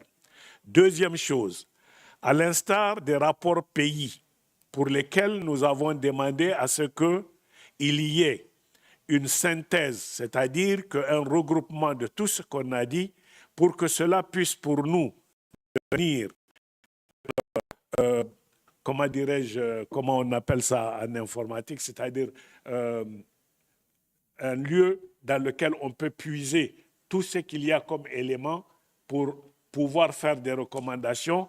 Ici, que les rapports de diplomatie parlementaire également soient synthétisés, qu'il y ait ou une commission permanente à laquelle on va le confier, ou une commission ad hoc à laquelle qu'on peut créer en plénière pour leur assigner en un temps défini comment synthétiser cela, ou alors simplement tous les conseillers ayant accompagné les différentes missions, qu'ils se retrouvent pour faire synthétiser ce qu'il y a en recommandation, surtout par rapport à la Commission, et qu'une lettre du président du Parlement vienne appuyer au niveau de la Commission toutes ces recommandations et que nous puissions en même temps faire en sorte qu'il y ait un suivi à chaque fois qu'on a une session extraordinaire ou ordinaire, qu'on se dise qu'est-ce qui a été élaboré par rapport aux recommandations,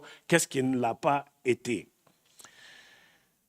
Beaucoup de points de ces rapports constituent des éléments de calendrier, vous voyez, pour nous, en termes de travail pour l'année 2023.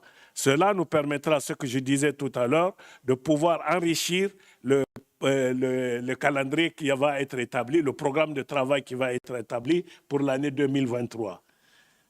Il y a dans les différents rapports, parce que je ne vais pas être long, sinon je vais aller point par point, rapport par rapport, il y a des points qui sont apparus comme étant des points qui nous amènent à une fonction que nous n'exerçons pas d'ailleurs en ce moment.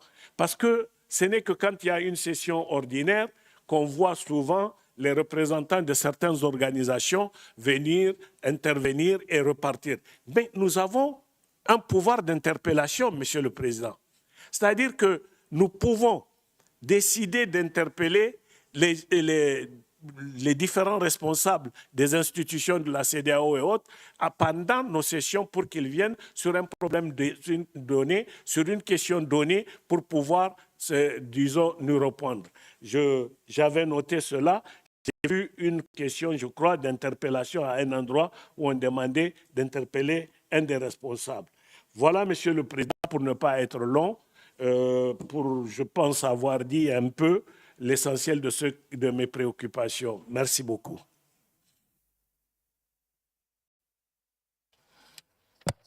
Thank you. Honorable Sama. Yeah, Mr. Speaker, thank you very much. I will start with comments made by my brother, Honorable Tunkara from the Gambia. These reports are very important. They are documents that would stay with the Parliament for years, and they should serve as reference points for future actions. I think when these reports are written, it is good that members of the mission should have the opportunity to look at them and to make input. For example, the Morovia mission took place from 25th to 29th October, and I only got the report today. Now, if you look at recommendation to the government of Liberia and the recommendation to the ECOWAS Parliament, you see contradictions. To the Liberian government, the report is saying, do the biometric registration. To the ECOWAS Parliament, the report is saying, assess the possibility of using the biometric registration. So how can you tell somebody to employ the biometric registration? They tell ECOWAS, let us see whether it is possible. First, you have to assess whether it is possible before you tell somebody to do it. So that is a contradiction. So it is good that members are given the opportunity to look at this report and make their comments. Then I'll come to Guinea. When there is any instability, is affected. So I have made a number of observations on the Guinean report. Now, the first observation I made was that we seem to be promoting illegality. For example, the Speaker of the ECOWAS Parliament is addressed as Honorable Speaker of Parliament. Then the head of the military government is addressed as His Excellency. There is a problem there. We don't address people that are held on constitutional governments as His Excellency. They should be addressed by their military title. For example, head of state, brigadier this or that. But we cannot say His Excellency to the head of a military government. Usually, His Excellencies are reserved for elected leaders. So how do you, and then again, if you look at the same report, a former president of Benin is addressed as Thomas Boni, not even Mr.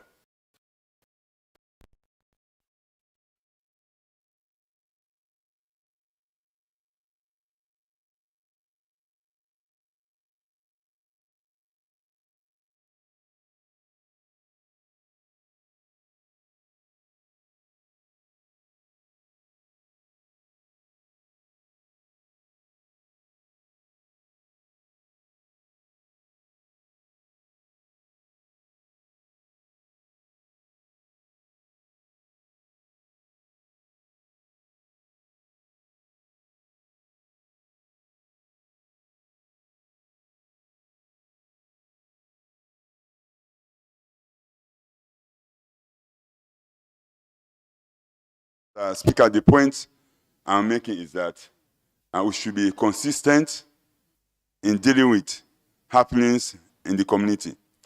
For example, if there is a military coup and there is a head of that military junta, we cannot address him as our own speaker.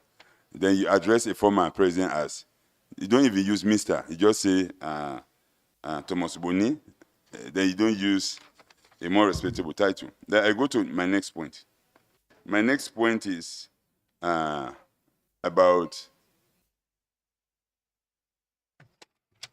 this timetable. It is mentioned severally in the report that there's a transition timetable spread over 24 months. But there is no presentation of the timetable here. We want to see the timetable. What are the events? What are the things that has to happen within these 24 months? Because we can use those aspects to judge whether there's progress being made in Guinea. To say we'll hand over after 24 months, there should be benchmarks. We should have a timetable to know what is going to happen this month and next month and the other month. When these things are happening, then we know that progress is being made. But there's no mention of the timetable, which is very important. So I would have prepared that the timetable itself is presented in the tabular form or in whatever form that will make us understand the events or the activities that happen before the final handover. And Mr. Speaker, also, I was surprised when the authorities in Guinea appealed to the president of ECOWAS to help convince the civil society organizations and the political coalition to take part in the dialogue framework. How can ECOWAS, for example, convince the civil society? It's okay, but what has the government in Guinea done to encourage the civil society and the political coalition to join them? I see a contradiction. There is a sort of NTC, which is like a parliament. It includes politicians, civil society organizations, and military people. So I see that the civil society is already involved. I was now wondering who appointed those members of the civil society that are members of the NTC. Were they handpicked by the military junta? Because if they are already cooperating, then how then do they appeal to the ECOWAS president to convince them to participate? The other question is, have they been consulting with the civil society from the start? If they have been consulting with them, then there will not be any need to appeal to the ECOWAS president to convince them to be part of the process. So I think there's a problem there. The military has to be inclusive. They have to ensure that all stakeholders are brought on board. Again, they are also appealing that they want the political leaders to cooperate. And the report says the major political parties, their leaders are in jail or are in exile. My other question is, what action has the military junta taken, if they are really true to their word, to encourage the political parties to get involved? What is the position of the military junta? What is the plan for the release of the politicians? And it's very scary. Now, when you say those political parties that have refused to join the process, and they're in the majority, they have a very large following, then how can we make progress in Guinea? How can we make sustainable progress in Guinea when the major political parties are refusing to join the process? Obviously, it will be very difficult for them to join when their leaders are in jail. Now, my question to the mission, what did you do to send a message to the military leaders, even if it were to be behind closed doors, for them to know that the release of the political detainees and to ensure that they are engaged is also paramount to a sustainable resolution? And I see that the mission congratulated the military leadership in Guinea. Congratulated the military leadership in Guinea for agreeing on a timeline. I don't think it's time for congratulations. We can commend them, but it is not time for congratulations. Keep their promise of handing over after 24 months, then that will be time for celebration. But again, Mr.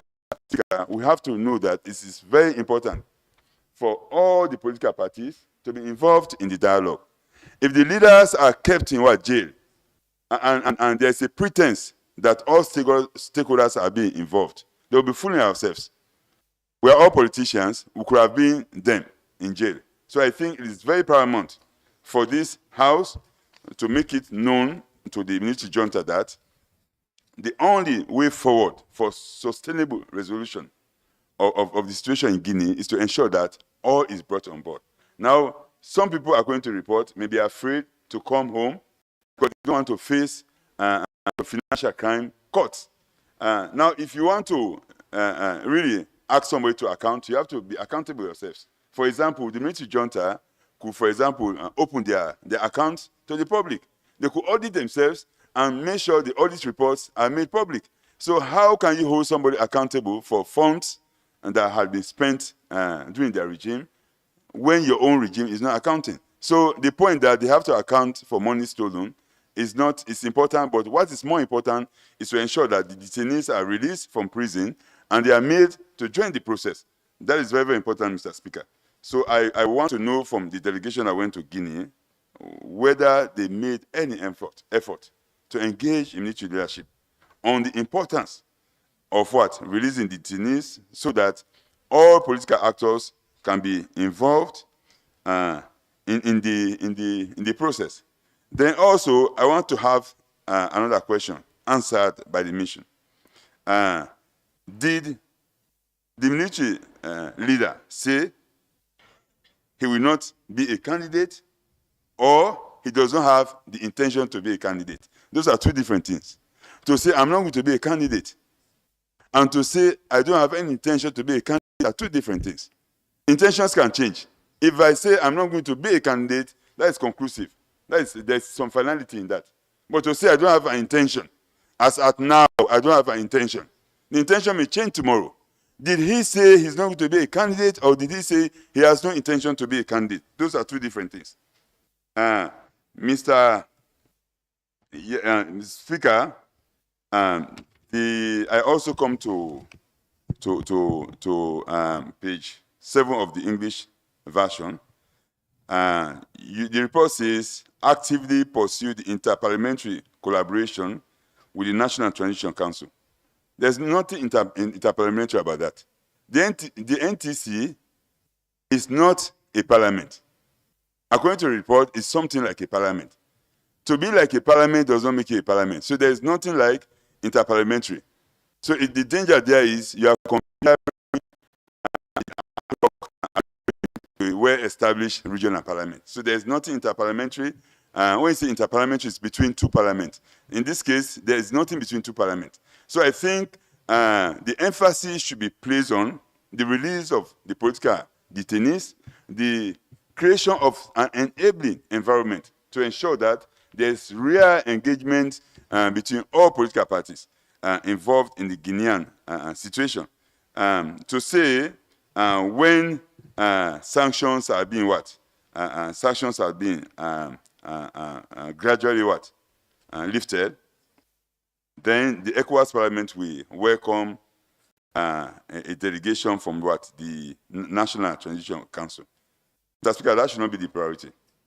The priority should be making sure the enabling environment is created within the 24 months for the transition. Mr. Speaker, how can you have detainees, the major actors are in prison, and we convince ourselves that by allowing the NTC members to come to our parliament here, we're helping to improve the situation in Guinea? We will not be happy. As long as those people are locked up there, whatever arrangement is made in their absence, if an election is conducted and they are not allowed to participate and they are excluded, that will not be a good sign for a sustainable resolution of that problem in Guinea, Mr. Speaker. So I think the emphasis should be on the release of the political detainees so that they can also get involved in the process. So, and lifting of the sanctions, Mr. Speaker. We have 24 months. Yes, the Guineans are suffering. So when lifting the sanctions, we have to be very careful on which type of which aspect of the sanctions that should be lifted. those sanctions that have to do directly with the welfare of the Guineans, the honor Guineans, it should be lifted. But that sanction, those sanctions, as well as the sanctions that gives legitimacy to a government that has promised to deliver, I think we have to be very careful. Because we have seen in the past, from lessons learned in the past, some people, some military leaders can say, I'm going to hand over. Then very close to that time, they change their mind and become very troublesome again. So I think we should closely observe the process in Guinea to make sure that the military regime hands over to a civilian government, Mr. Speaker. Then I come to maybe the last part of my intervention, Mr. Speaker.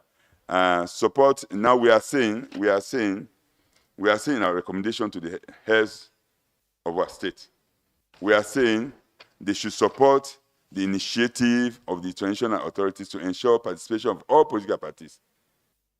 Mr. Speaker, this is hypocritical.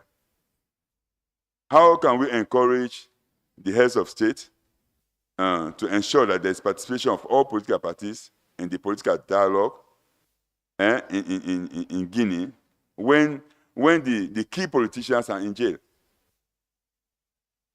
Did you mention anything about the release of political prisoners? We have not. Then in one part of the report, there is something like there are mediators that are supposed to engage politicians.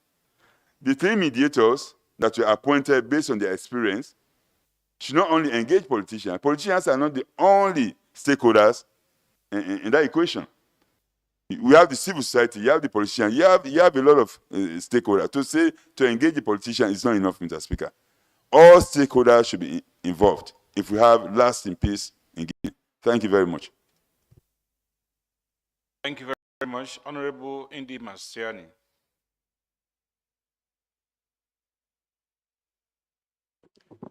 Muito obrigado, presidente. Não tenho muita coisa a dizer, é só para pedir à delegação da Guiné-Bissau que é para cruzar da PU-PDGB. Está lá PU-PDU. Não é assim, é a PU-PDGB, Assembleia do Povo Unido, Partido Democrático de Guiné-Bissau. É o meu partido. Muito obrigado. Thank you.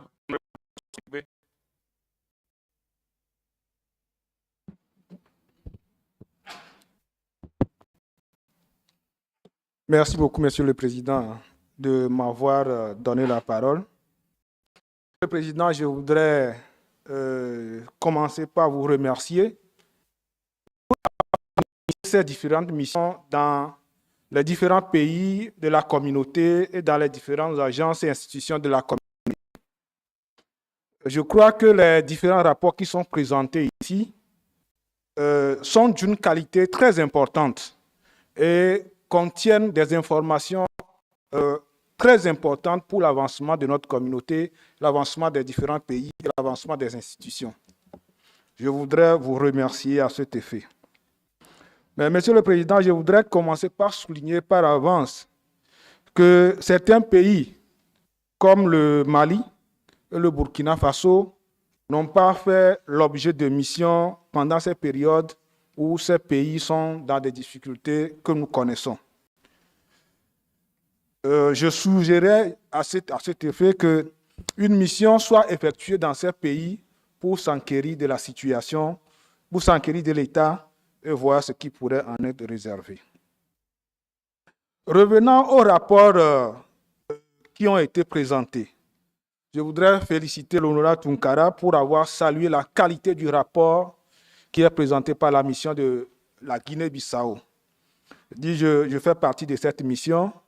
Je suggère également aux collègues députés qu'une fois que nous effectuons les missions dans les différents pays, que nous prenons le soin également de regarder les rapports que nos collaborateurs, nos assistants élaborent et que nous n'attendons pas ces rapports pour les découvrir en séance. Parce que nos contributions seront également d'utilité pour l'amélioration de la qualité de ces rapports. Si je vois les commentaires de l'honorable Sama tout à l'heure par rapport à un rapport, se pose un problème de qualité de ce rapport. Il faut que nous contribuions vraiment à améliorer les rapports que nous soumettons à la plénière.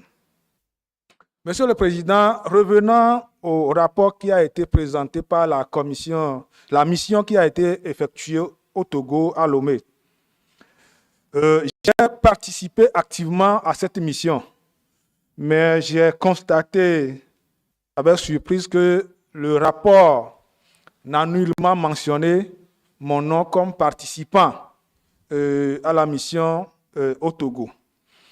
Certains collègues même avaient suggéré à ce qu'on insère mon nom pour qu'on me paie. Je dis, je ne participe pas à la mission pour être payé, mais je voudrais quand même que mon nom soit inséré dans ce rapport comme participant. Merci, comme il a été fait ailleurs. Merci beaucoup, Monsieur le Président. Continuant mes observations, je voudrais faire observer que pour les missions, les prochaines missions, que la mission soit beaucoup mieux préparée. Parce que quand nous arrivons dans nos pays, il y a des dispositions ne sont pas prises d'avance pour vraiment faciliter le travail pour les députés. Je suggérerais que les missions prochaines soient mieux préparées. Je voudrais, dans mes observations, rejoindre un peu l'honorable Thibault. Je voudrais qu'une commission ad-hoc soit mise en place pour procéder à une synthèse des différents rapports qui sont présentés par les différentes missions pour que des points saillants, des points critiques, des points d'analyse faisant l'objet de recommandations soient centralisés pour donner une suite à ces rapports-là et les évaluer très prochainement. Sur la forme des rapports, je voudrais également qu'on harmonise la forme des rapports pour que le travail soit beaucoup plus mieux présentable. Et à cet effet, l'honorable Djibo s'interrogeait sur quelques points. Je voudrais faire observer que les missions qui ont été effectuées sont commandées par le Parlement. Et à cet effet, nous ne devons pas adresser des recommandations directement à la Commission, ni moins au Conseil des ministres, ni aux institutions, ni moins à la conférence des chefs d'État. Toutes nos recommandations doivent être adressées au Parlement. Et c'est qu'après un travail, que le Parlement de la CEDEAO, par le biais de son président, pourra adresser des recommandations aux différentes commissions, aux différentes autorités de la communauté.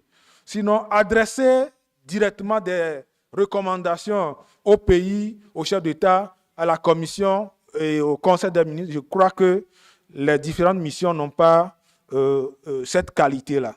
C'est au Parlement de le faire. C'est après compte rendu, après débat, que le Parlement pourrait, à travers des résolutions, adresser des recommandations aux diverses institutions concernées.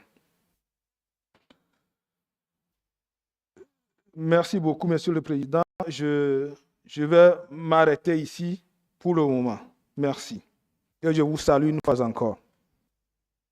Thank you. Thank you very much. Honorable Khalifa Saidi.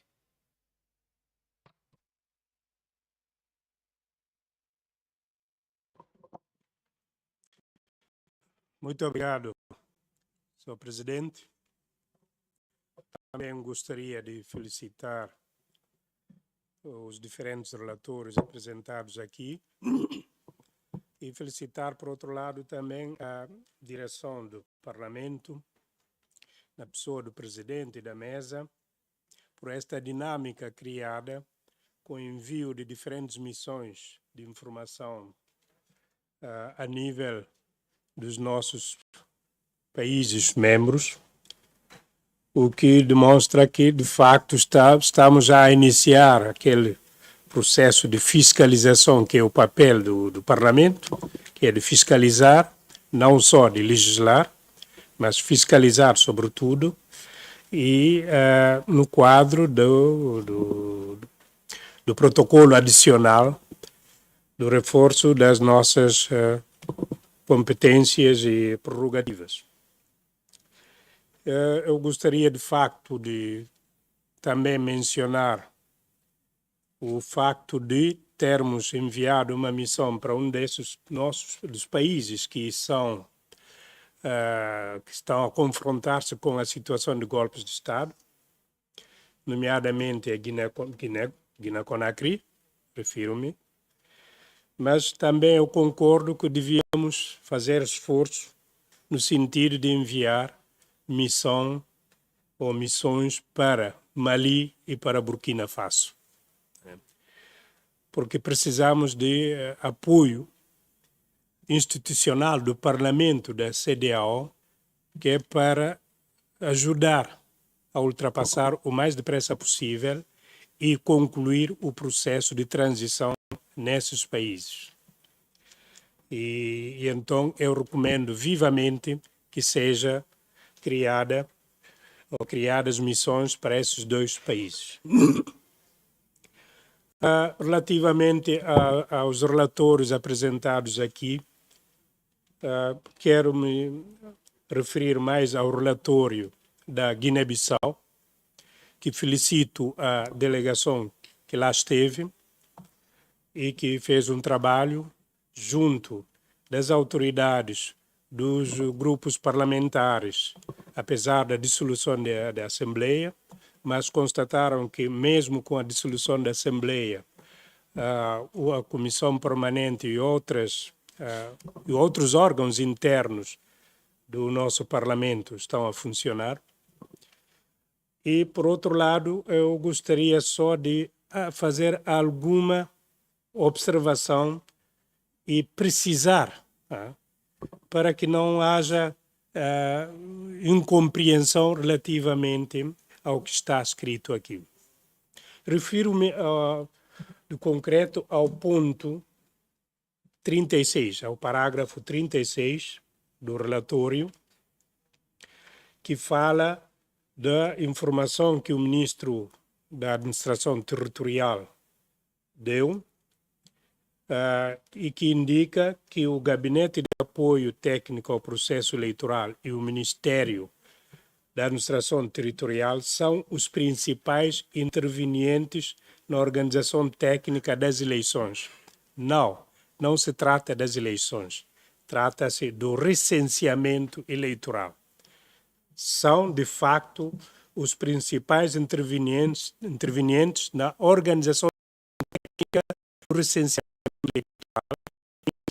A Comissão Nacional de Eleições é supervisora e também fiscalizadora.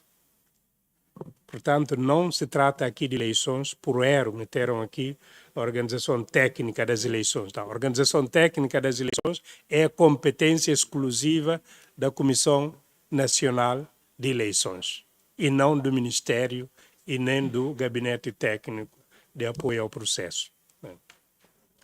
Essa era só uma precisão para esclarecer isso.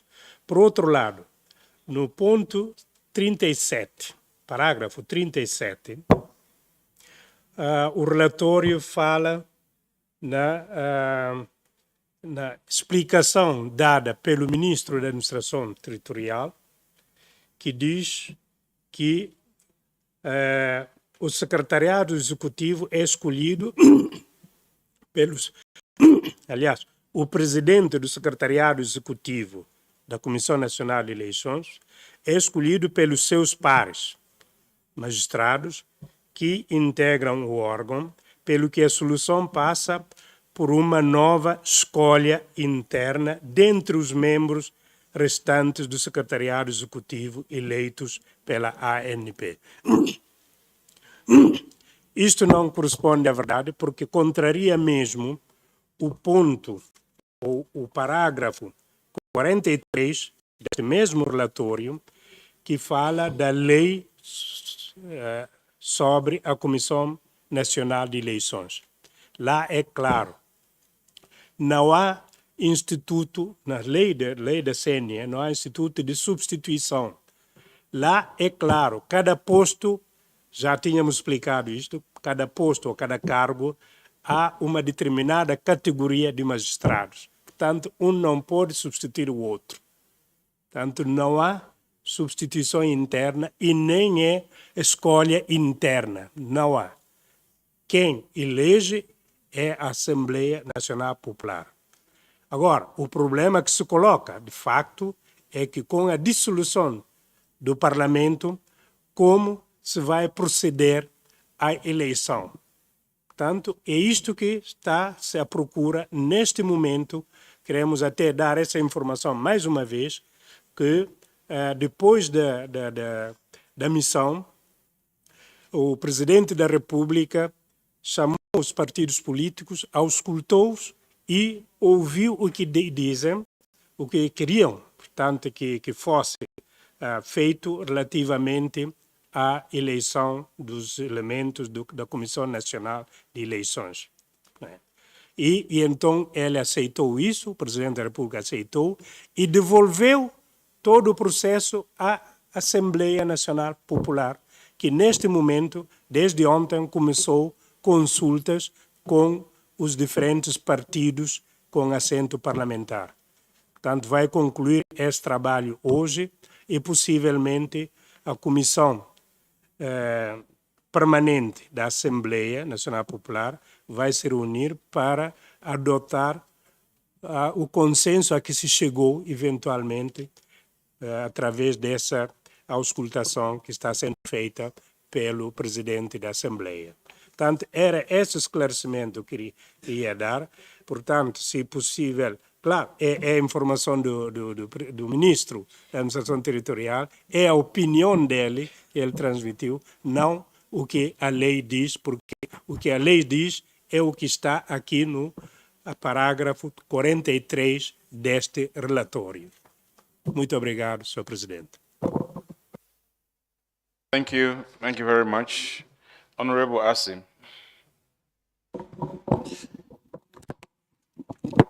Merci, Monsieur le Président. Bon, je ne serai plus trop long parce que vu qu'il y a beaucoup de considérations qui ont été prises déjà en compte par les prédécesseurs, je voulais d'abord commencer par notre propre rapport, celui de l'équipe de Morovia, auquel j'ai participé, pour quelques précisions, parce que pour mieux comprendre les recommandations, je crois qu'il était bon aussi qu'on lise la page 5 concernant les observations de la délégation lors de la visite. Et je le suggère parce que tout simplement, je me rends compte que tous les centres ont les mêmes problèmes. Un problème de traduction? Ça passe pas? Et ça passe? OK. Alors, j'ai remarqué que tous les centres, à entendre les différents intervenants des autres groupes, jusque même au centre de coordination qui est censé pouvoir harmoniser. C'est pourquoi, pour rejoindre un peu ce que ce Clembe a dit, je crois que c'est important de voir au-delà du travail de l'administration qui est censé faire justement le rapport final, c'est-à-dire le rapport de synthèse des différentes commissions, mais il faut aller plus loin. Moi, je crois qu'il faut interpeller, rappeler, comme on le fait en diplomatie, il faut rappeler les chefs de centre. Tous les chefs de centre, même à ce qu'ils reviennent au niveau du centre principal pour une mise à niveau. Eux, ils demandent une capacitation de leur personnel, mais je crois qu'eux-mêmes, au vu de ce que moi j'ai constaté à Morovia, je crois qu'il y a beaucoup de choses à faire. Parce que on s'est limité à dire qu'il n'y a pas d'électricité, donc c'est pourquoi on ne peut pas faire la coordination avec le centre principal. Il y a ceci, et partout, c'est des problèmes de financement, c'est des problèmes de dotation de personnel, c'est des problèmes de capacitation. Je crois qu'il faut ramener, il faut rappeler ces gens-là pour qu'ensemble, vous puissiez aussi, et avec cette force que vous avez, c'est-à-dire les différents rapports, vous pouvez justement avoir une séance de coordination beaucoup plus, qui aura un peu plus d'impact. Que chacun reparte d'ici avec de nouveaux outils.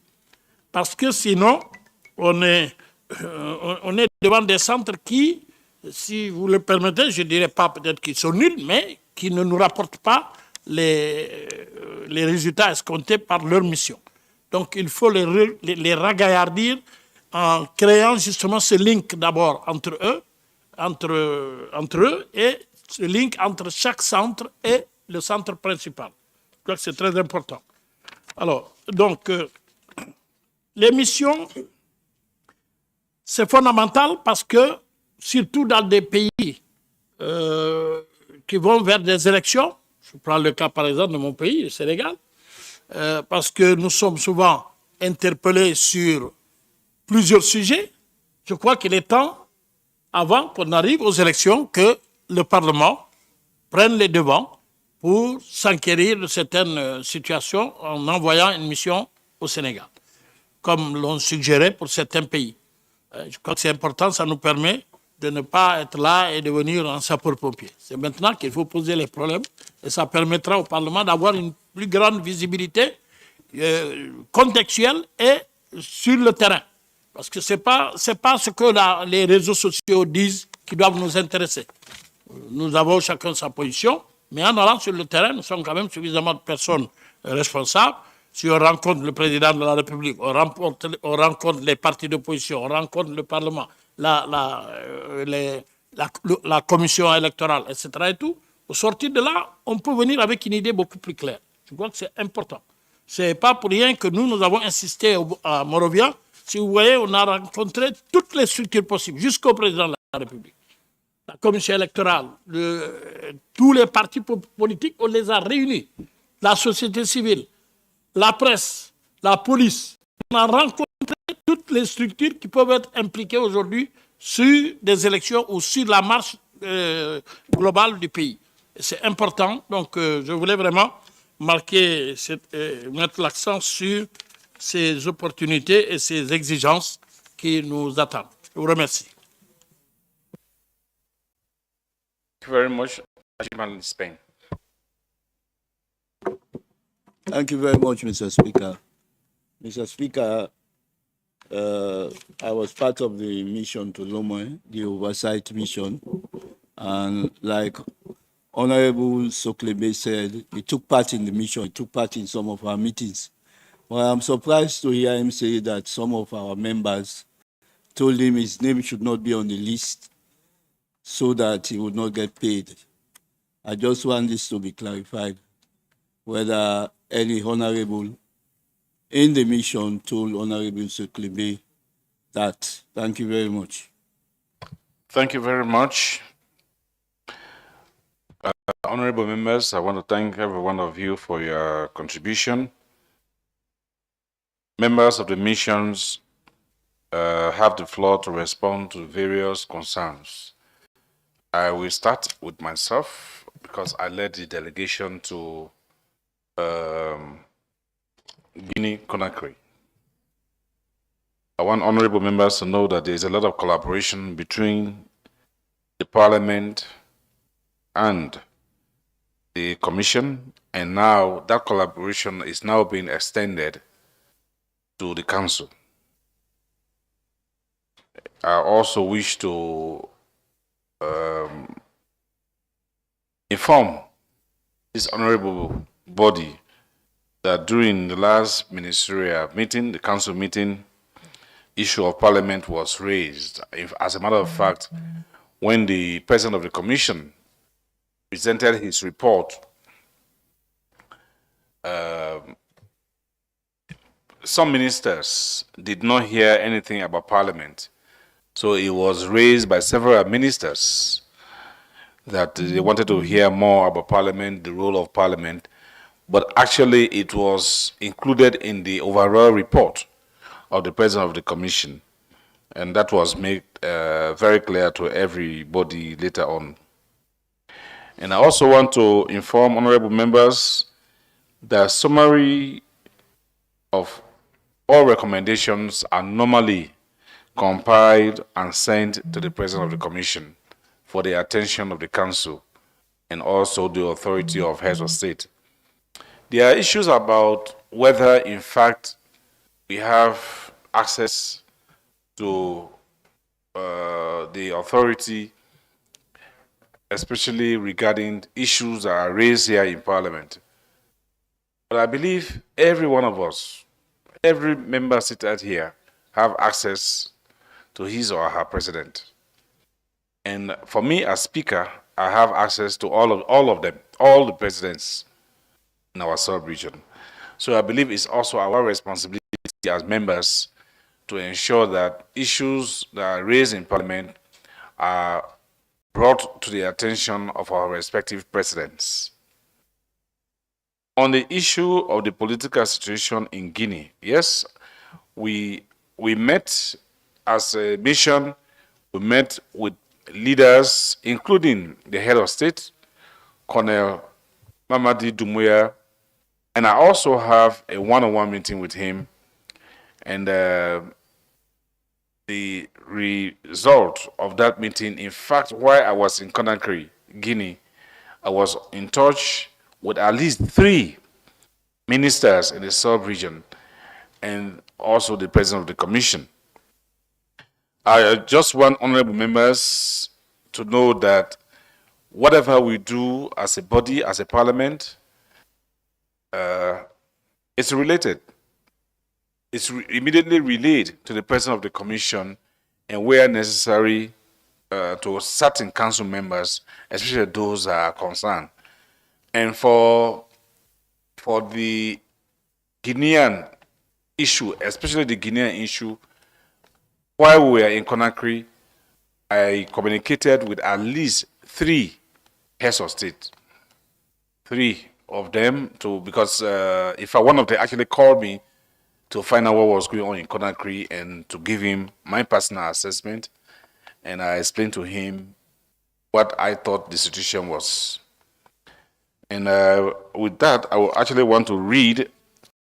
As we all know, there was a summit here on Sunday, the Heads of State Summit, well-attended summit here on Sunday, attended by President Alhassan Ouattara, President Adama Barrow, President Nana Addo Akufo-Addo, President Umaru Sissoco Embalo, and President Muhammadu Buhari, President Macky Sall, President Julius Maada Bio, President Ford Nasengbe, and then the Minister of Foreign Affairs of the Benin, Minister of Foreign Affairs of Cape Verde, Minister of Foreign Affairs of Niger, and the Deputy Minister of Foreign Affairs of Liberia. I just want to read the portion, probably that will be interesting to honorable members, on Guinea and Mali. On Guinea, the authority welcomes the consolidated 24-month transition timetable covering 10 priority issues for the transition authorities jointly developed with the ECOWAS experts. The authority insists that the implementation of the 24-month transition timetable must start immediately and not at a later date. The authority strongly urges Guinean authorities to conduct a national dialogue that includes all political actors without exception and to guarantee the security and freedom of all participants. The heads of state and government expressed their support for the dialogue and willingness to facilitate it in their own countries, if need be. The authority instructs the ECOWAS Commission to support an inclusive national dialogue and calls on international partners to support the transition process with the necessary material, financial, and technical resources. The authority instructs the President of the Commission to monitor compliance with decisions on Guinea and to propose to the Chair the gradual lifting of the economic and financial sanctions imposed on the Guinean transition authorities. On Mali, the authority notes with satisfaction that the transition process is on course and that the transition authorities have made progress with the establishment of joint monitoring and evaluation mechanism of the transition timetable comprising the government, ECOWAS, AU, UN, the ECOWAS mediator, a steering committee, and a technical committee. The heads of state and government instruct the ECOWAS Commission to support the Malian authorities, together with the AU and the UN, to convene a meeting with financial and technical partners to mobilize the requisite resources to address the socio-political and security challenges to ensure that the 2024 transition deadline is met. Despite the above, the authority expresses serious concern over the weakening of MINUSMA with the withdrawal of some troop contributing countries from the mission and calls for the reinforcement of the personnel and mandate MINUSMA to enable the effectively deliver on its mandate. The authority recall and commend the various diplomatic efforts deployed by ECOWAS and individual member states, as well as the United Nations, in order to secure the release of the 46 Ivorian soldiers detained in Mali. The authority calls on the Malian authorities to respond positively to the various calls for the release of the soldiers. Those were excerpts from the communique issued on Sunday by the authority of heads of state. On the issue, somebody raised the issue of this parliament recognizing the CNT in Guinea. Honorable members, the CNT is the representative body of the people of those countries. As a matter of fact, for those of you, I'm sure, who attends international conferences, including the IPU, you will notice that the CNTs from all of these countries are always present. As a matter of fact, when I attended the IPU summit in Kigali, I had a sideline meeting with the CNT presidents in both Mali and Guinea, with the whole idea of supporting them for during this transition period. I agree with members that this parliament must organize a mission to Mali and Burkina Faso as soon as possible. We already have a plan for that. In fact, interestingly, the president of the CNT in Mali has been in touch with me, and he has continuously spoken to me about he believed that the ECOWAS Parliament has a very important role to play in the transition process. In fact, when he was in Conakry, Guinea, while I was there on mission, and he encouraged me to organize a similar mission to Mali to give support to the transition team there. I'm sure we'll do this immediately after our extraordinary session in January. And finally, honorable members, and for the records, I believe Honorable Soklibe's name should be included just for parliamentary records, not necessarily for financial gains, but for the records. Like somebody said, everything that we're doing here are recorded and they will be in our archives. So for those people who participate in missions, their names must be recorded as being part of members who took those decisions. Apart from Honorable Soklimbe's name, any other member who, any other, Honorable Tunkara, any other member who participates in any mission and whose names are omitted, we must ensure that their names are included. With those few remarks on Guinea, I ask honorable members to also respond, members of the mission to respond to questions raised. Honorable Orlando. Muito obrigado, Sr. Presidente. Em relação ao relatório da missão à Guiné-Bissau, houve deputados que elogiaram a forma como o relatório foi feito e há dois deputados que levantaram algumas questões que eu vou fazer algumas considerações. O deputado Marciano Indi pede para ser corrigido o nome, a sigla do seu partido. De facto, na página 2 da versão portuguesa, no ponto 8, em vez de APU-PDU, deve ficar APU-PDGB, que é o nome correto. Portanto, pedimos a correção da sigla do partido que está aqui no relatório. Portanto, APU-PDGB é a sigla correta. Depois o deputado Califa levantou duas ou três questões relacionadas com o ponto número 36. Aqui concordamos, não é, que se deve alterar, de facto, porque o ministro indicou que o Gabinete de Apoio Técnico ao Processo Eleitoral e o Ministério da Administração Interna, a Administração Territorial, aliás, são os principais intervenientes na organização técnica do recenseamento eleitoral. Em vez de eleições, deve ficar o recenseamento eleitoral. Portanto, aí há a concordância da nossa parte.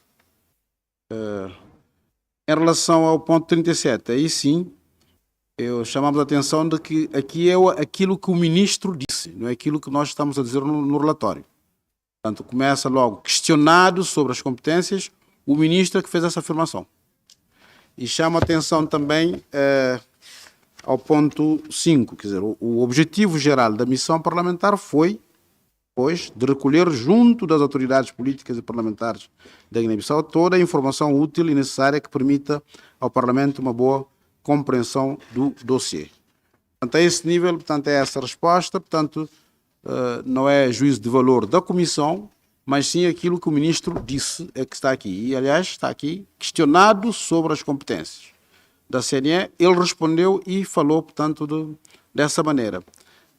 Portanto, nós estamos aqui a escrever aquilo que o ministro disse, não aquilo que é real ou aquilo que é da lei, segundo o deputado Califa disse. Portanto, é essa a resposta que eu queria dar, não é? E pronto, esta missão o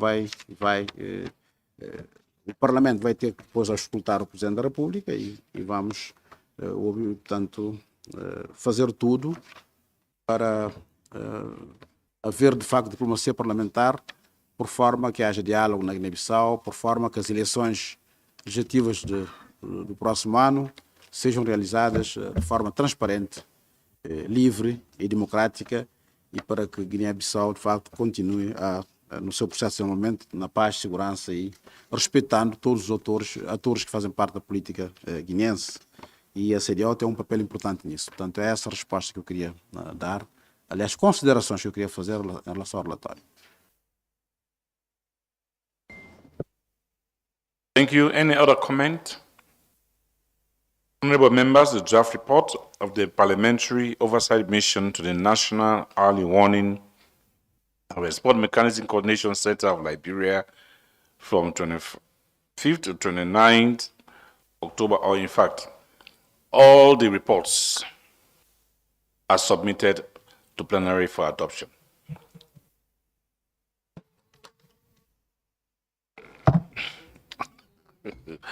Dibo, let's go, please.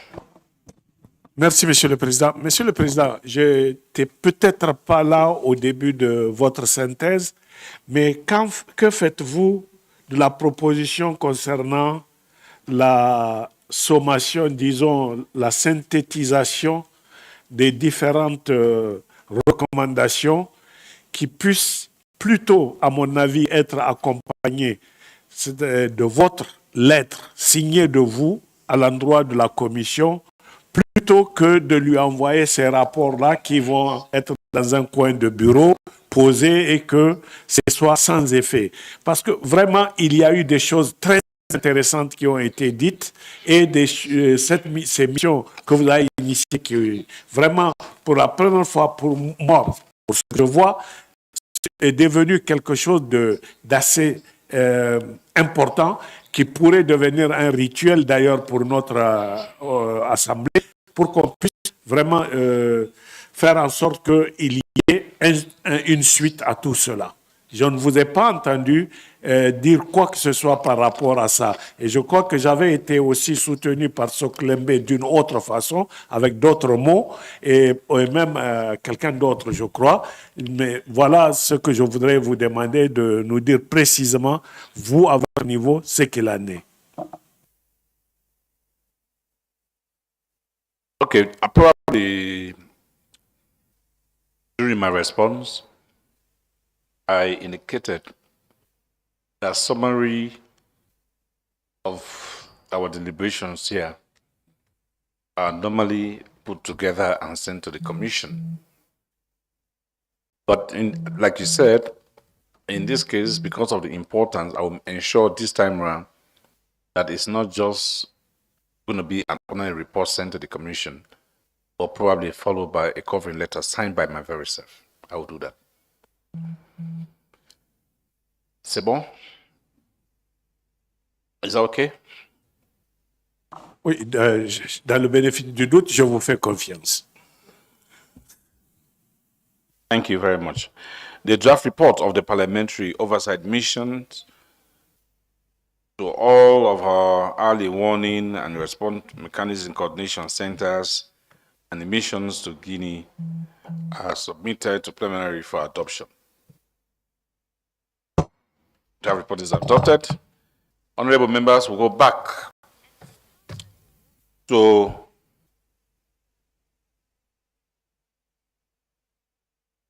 consideration and adoption of the draft report of the second of the 2022 extraordinary session held in Lomé, Togo.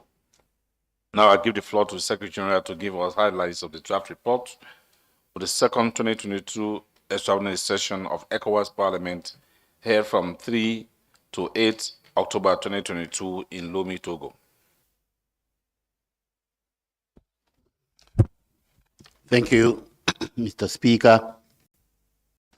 Mr. Speaker, this is the report of the 2022 second extraordinary session of the ECOWAS Parliament held in Lomé, Republic of Togo from 3rd to 8th October 2022. Introduction. In accordance with Article 27(1) of the Supplementary Act relating to the enhancement of its powers, the Parliament of the Economic Community of West African States, ECOWAS, convened its... Les interprètes disent qu'ils n'ont pas le rapport.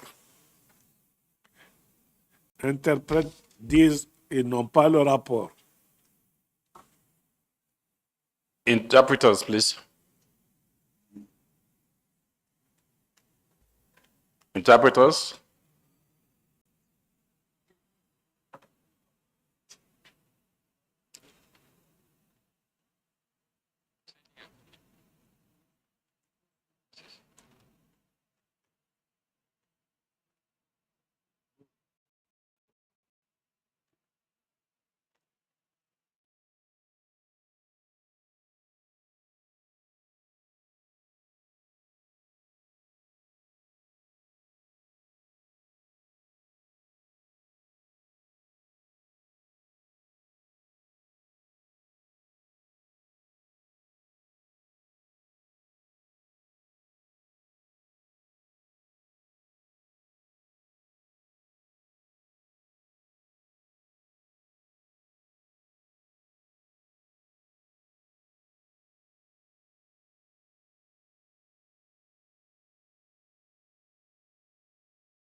Go ahead, please. Thank you, Mr. Speaker. Mr. Speaker, with the introduction, in accordance with Article 27(1) of the Supplementary Act relating to the enhancement of its powers, the ECOWAS Parliament convened its 2022 second extraordinary session under the 5th legislature from 3rd to 8th October 2022 in Lomé, the Republic of Togo. The agenda of the session was focused mainly on the consideration and adoption of the draft of the 2023 budget of Parliament. Mr. Speaker, by your leave, I will read the headlines. The plenary session started on Monday, 3rd October 2022, with the opening of the session. There was a welcome statement by Honorable Memunatu Ibrahima, Second Deputy Speaker of the National Assembly of Togo, who is also the third Deputy Speaker of the ECOWAS Parliament and the head of delegation of Togo to the ECOWAS Parliament. Page 4, there was a speech by the Right Honorable Speaker, Dr. Sidi Mohamed Tunis, Speaker of the ECOWAS Parliament.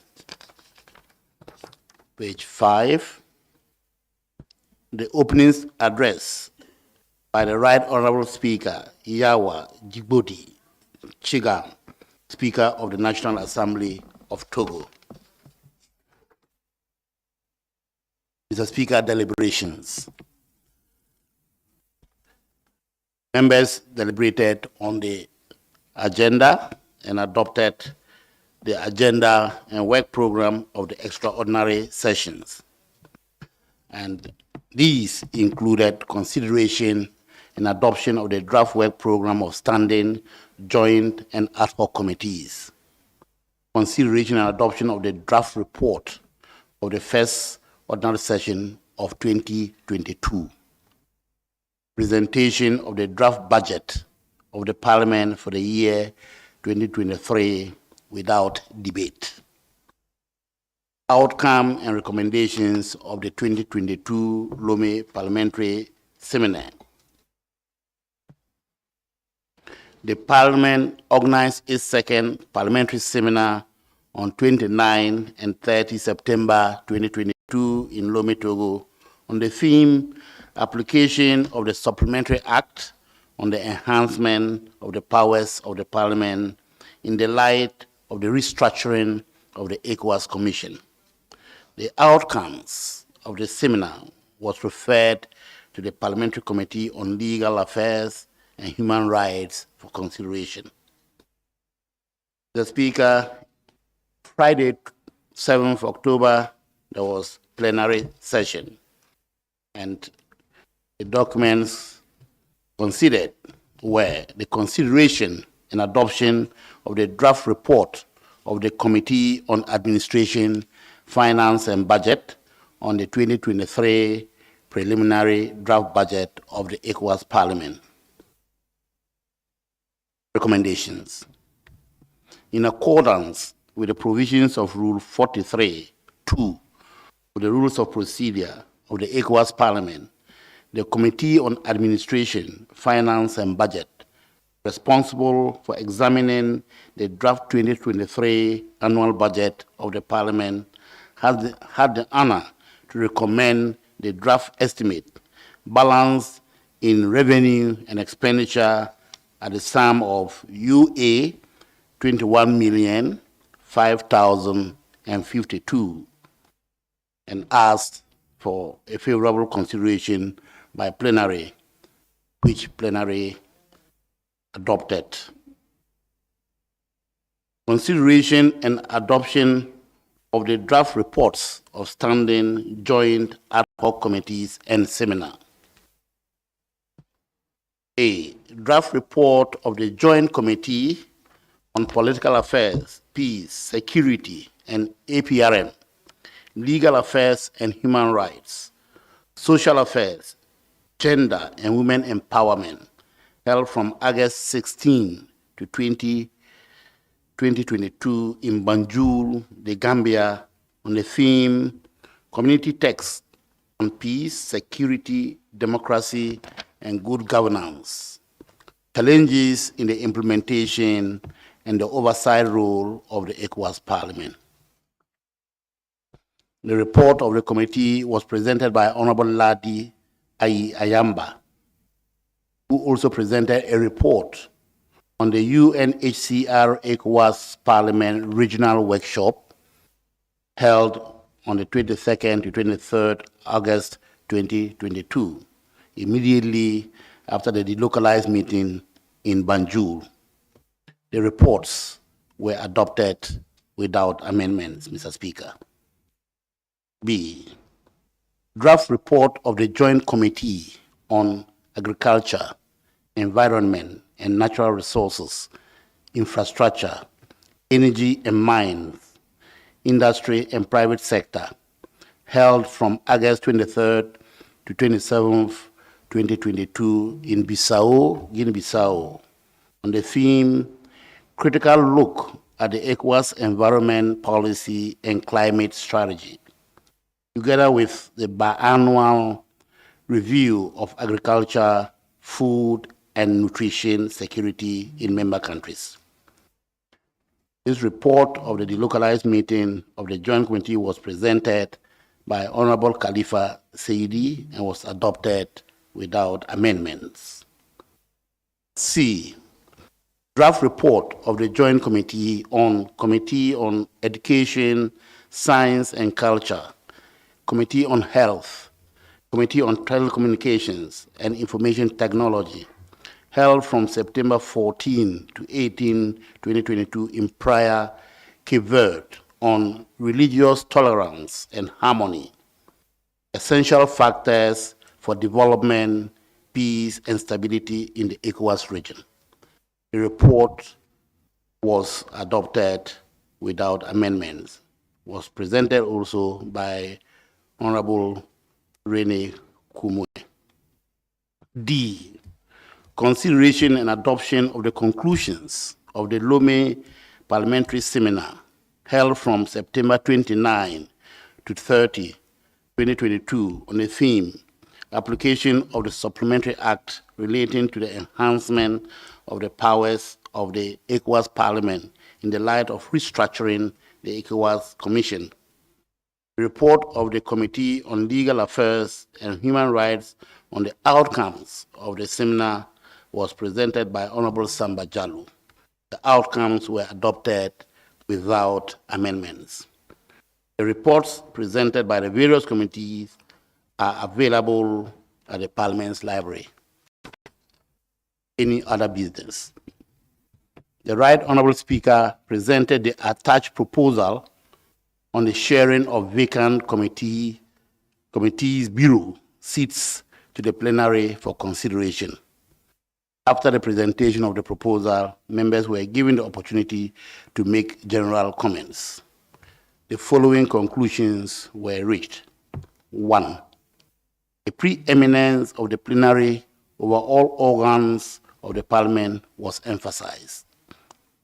2, the proposal of the assignment of the vacant committee bureau seats were adopted.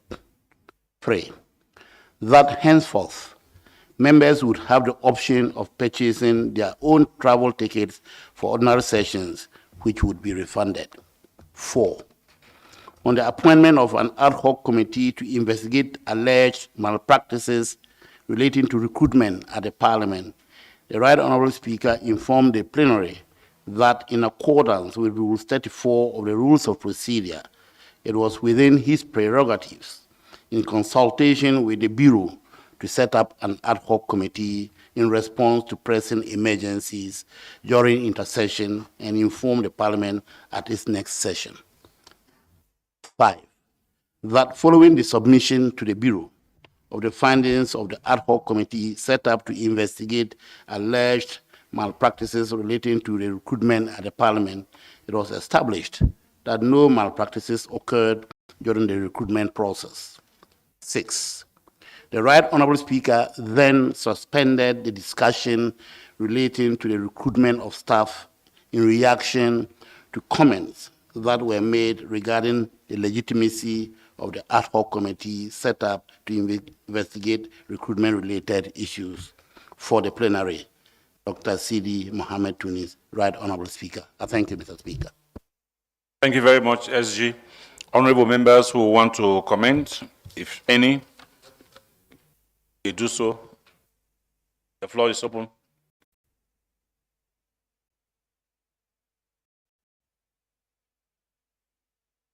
Hey, Honorable Clarence. Mr. Speaker. Mr. Speaker, thank you. Honorable SG, thank you for the briefing. Mr. Speaker, I just have a concern, especially when the draft report here talks about a decision that you took, obviously in line with your powers, and accordingly in line with after consultation, to have an ad hoc committee to investigate alleged malpractices concerning recruitment. I just have a concern, and I think we should, for the sake of the records, conclude a conversation on this. I remember in Togo, the committee was making a report, and then obviously, I don't need to rehash for the lack of better word, the controversy that ensued. And then a report wasn't officially submitted. Just for the sake of the records, can we in this sitting reach a conclusion or a way to make sure that report becomes legitimate upon its presentation? Because in Togo it wasn't presented. I'm not saying this to question whatever decision, but just to make sure the record carried. You mentioned something about names, people who form part of missions. It may not be for financial gains, but just for the sake of the records. You want to make sure the record is properly laid and considered by plenary, which is the highest decision-making authority in the in Parliament. So I was just thinking that since that report wasn't submitted, is there a way that this sitting can consider it, whether it be read or whatever form and manner it can take, just so that the record carries that this report has been submitted to us and it has been considered. Don't forget that the report clarifies that there was there was no such thing as malpractice. Point of order, Honorable Speaker. Yeah. Honorable Speaker, I'm raising a point of order. It's important to know that the SG has a report verbatimly what transpired in Lomé, not really going to the nitty-gritty or the legitimacy of the report vis-a-vis whether Parliament be given leave to allow the report to be laid. All what he is supposed to do is what he has done. What has really transpired there to report to us for approval as far as the record is concerned. Your intervention could be valid in the AOB. After adopting the report, what is the fate of that pending report? We could raise the issue. Either Parliament reconsider to resubmit or the plenary establish a committee on that. But as far as the business before us here is to look at the report that transpired. These are like minutes of engagements in what transpired in Lomé. Thank you. Well, I'm sure with that I have the floor back.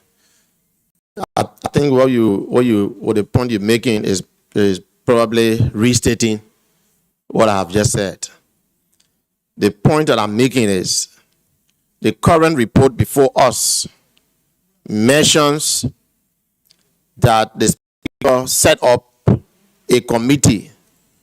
Obviously, I do not question the authority of the Speaker to set up that committee. That's not the issue. The issue I'm bringing to the attention of the plenary and the Speaker is that report that states that there was no malpractice. For the sake of the records, that report, because of what happened on the floor, on the plenary floor on that day, it wasn't concluded. I'm asking the speaker in the plenary here, is there a way that we can take a decision to formalize and make sure that that report becomes properly laid before us and considered? In that case, the decision or the opinion of the committee becomes a decision and opinion of plenary, which brings to finality the issue of whether there was malpractice or there was no malpractice. That is my issue. My issue is not the authority of the speaker. My issue is not that whatever the Secretary General has presented has any fault. That's not my point. My point is, in the absence of a proper laying of that report, how do can this plenary take a decision to consider that report as plenary decision so that it is official, that it is established?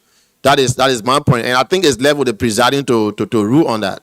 I respect your view, but I believe that it's important the presiding officer and the members of the plenary who are seated here make a point. How do we treat that report that wasn't concluded? My issue is not questioning the authority of the speaker. I think we are beyond that, and maybe that's a misunderstanding of my points. Mr. Speaker, that's my concern. But with speakers on phone. I'm not sure it's a dialogue. It cannot be a dialogue. I understand exactly what you are talking about. Both of you are almost saying the same thing. Yes. Jibo. Merci, Monsieur le Président. Monsieur le Président, j'ai simplement une petite préoccupation. Je ne sais pas, comme cette session a aussi un rapport qui sera fait.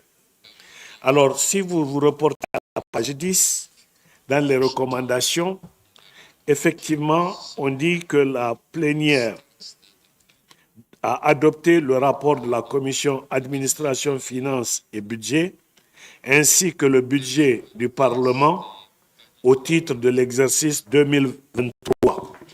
Et ce budget présenté en plénière était de 21 5 052 unités de compte. Vous savez que lors de la présentation du budget de la communauté, le budget du Parlement est passé à 22 millions et quelques, dont je n'ai pas le montant en tête. C'est-à-dire qu'il y a eu un bonus, si vous voulez, de 1 million et quelques. Il vaudrait mieux que la plénière le sache et que nous, parce que c'est passé comme une lettre à la poste, parce que je crois que les collègues n'ont même pas vu ça, il faudrait qu'on sache également quelles sont les rubriques qui ont bénéficié de ce nouvel apport. Ce serait une très bonne chose pour la plénière. Je me reporte à la page 11. Questions diverses. Le premier point du point 43 dit que la préséance de la plénière sur tous les organes du Parlement est sacro-sainte. Je voudrais que ça soit scrupuleusement observé, car le petit point 3, la plénière a adopté les propositions relatives à l'attribution des sièges vacants au sein du bureau des commissions permanentes du Parlement n'est pas observé scrupuleusement. Je voudrais simplement ne pas engager de polémique. Je voudrais que cela soit respecté et sinon on veillera et on y reviendra. Voilà, Monsieur le Président, les deux observations que j'avais par rapport au rapport. Merci beaucoup.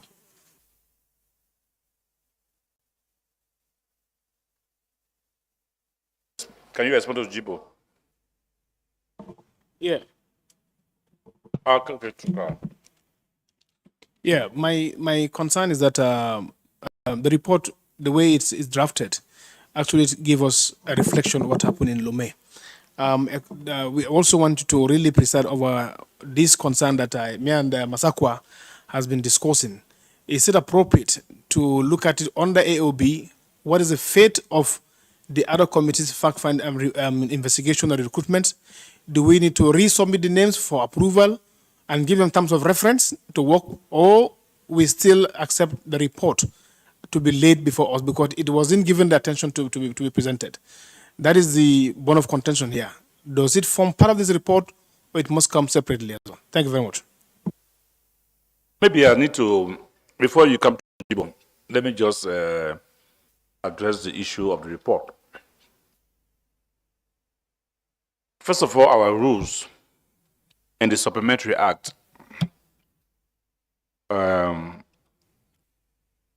wholly places the issue of recruitment on the Bureau. Wholly.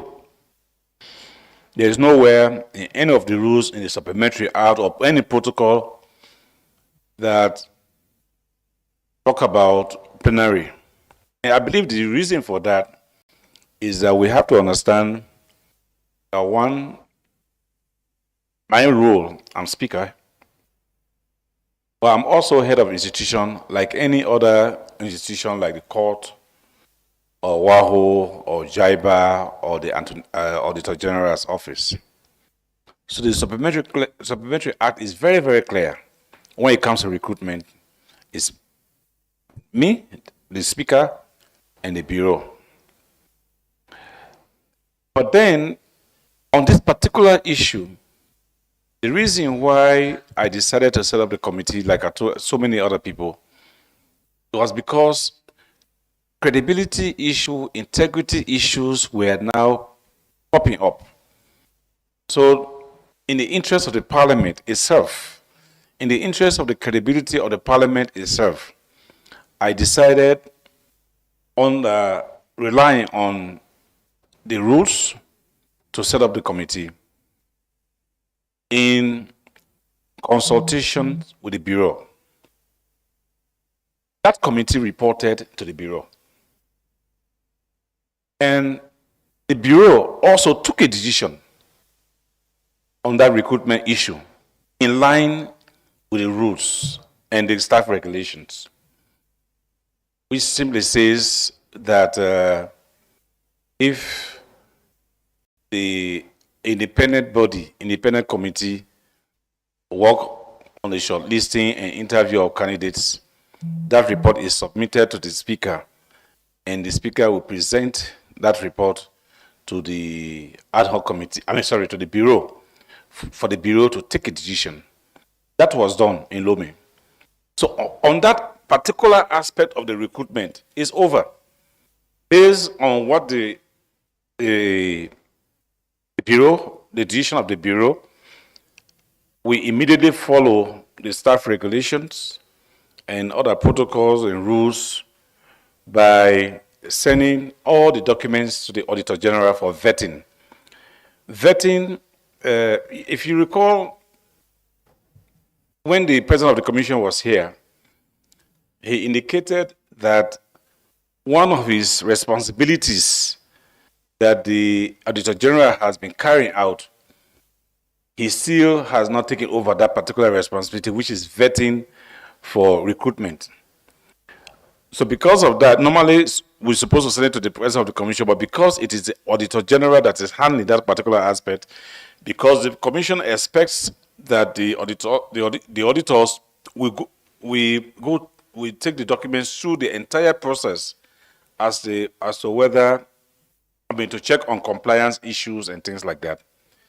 That has been done for all the 10 nominees that we presented to them, and approval was given. Appointment letters have been sent out to those 10 people. In fact, I'm sure they have already taken over. And I'm very happy to say that out of the 10, how many were internal? 7. Was it 7? Out of the 10 candidates, 7 were internal candidates, which is what this Parliament, the Commission, and a lot of people have been talking about, that we should consider people who are already working in the institution. And out of those 10 people that have been issued appointment letters, 5 are from Nigeria, 1 from Sierra Leone, 1 from Guinea-Bissau, 1 from Ghana, 1 from Niger, and 1 from where? One other country. No, one other country. 5 from 5 different countries and 5 from Nigeria. Is it 5 or 6 from Nigeria? 6. I think it's 6 from Nigeria. Anyway, I can't remember exactly. But that aspect is gone. So on the issue of the recruitment, that's where we are. As a matter of fact, the second set of recruitment, the consultants have already done the long listing. I believe by sometime in January, they are going to start shortlisting. And in line with the rules on staff regulations, the result of those will be again submitted to the Bureau. But like Honorable Clarence said, it's also very, very important. The plenary is the highest decision-making body for the Parliament. But I want honorable members to understand that when it comes to recruitment issues, it's not just limited to Parliament. Recruitment issues, though, is for Parliament, but it is for the entire community. That is why, in fact, if you recall, when the Commissioner for Internal Services was here, who is also in charge of human resources, he made it very clear that people who even hold a position for 20 years, when it comes to recruitment, they all have to compete for it. If they are found to be very suitable, they will be employed. But if not, they will have to look somewhere else in the community.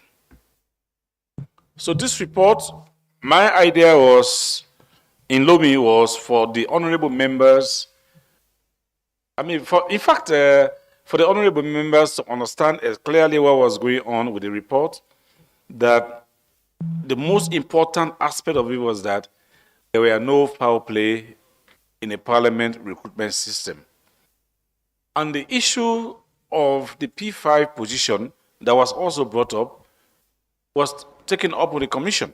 And I'm very, very pleased that the President of the Commission has also addressed that. He has said he is going to launch an investigation if there are any reasons to show that there were malpractices on the issue of the P5 positions.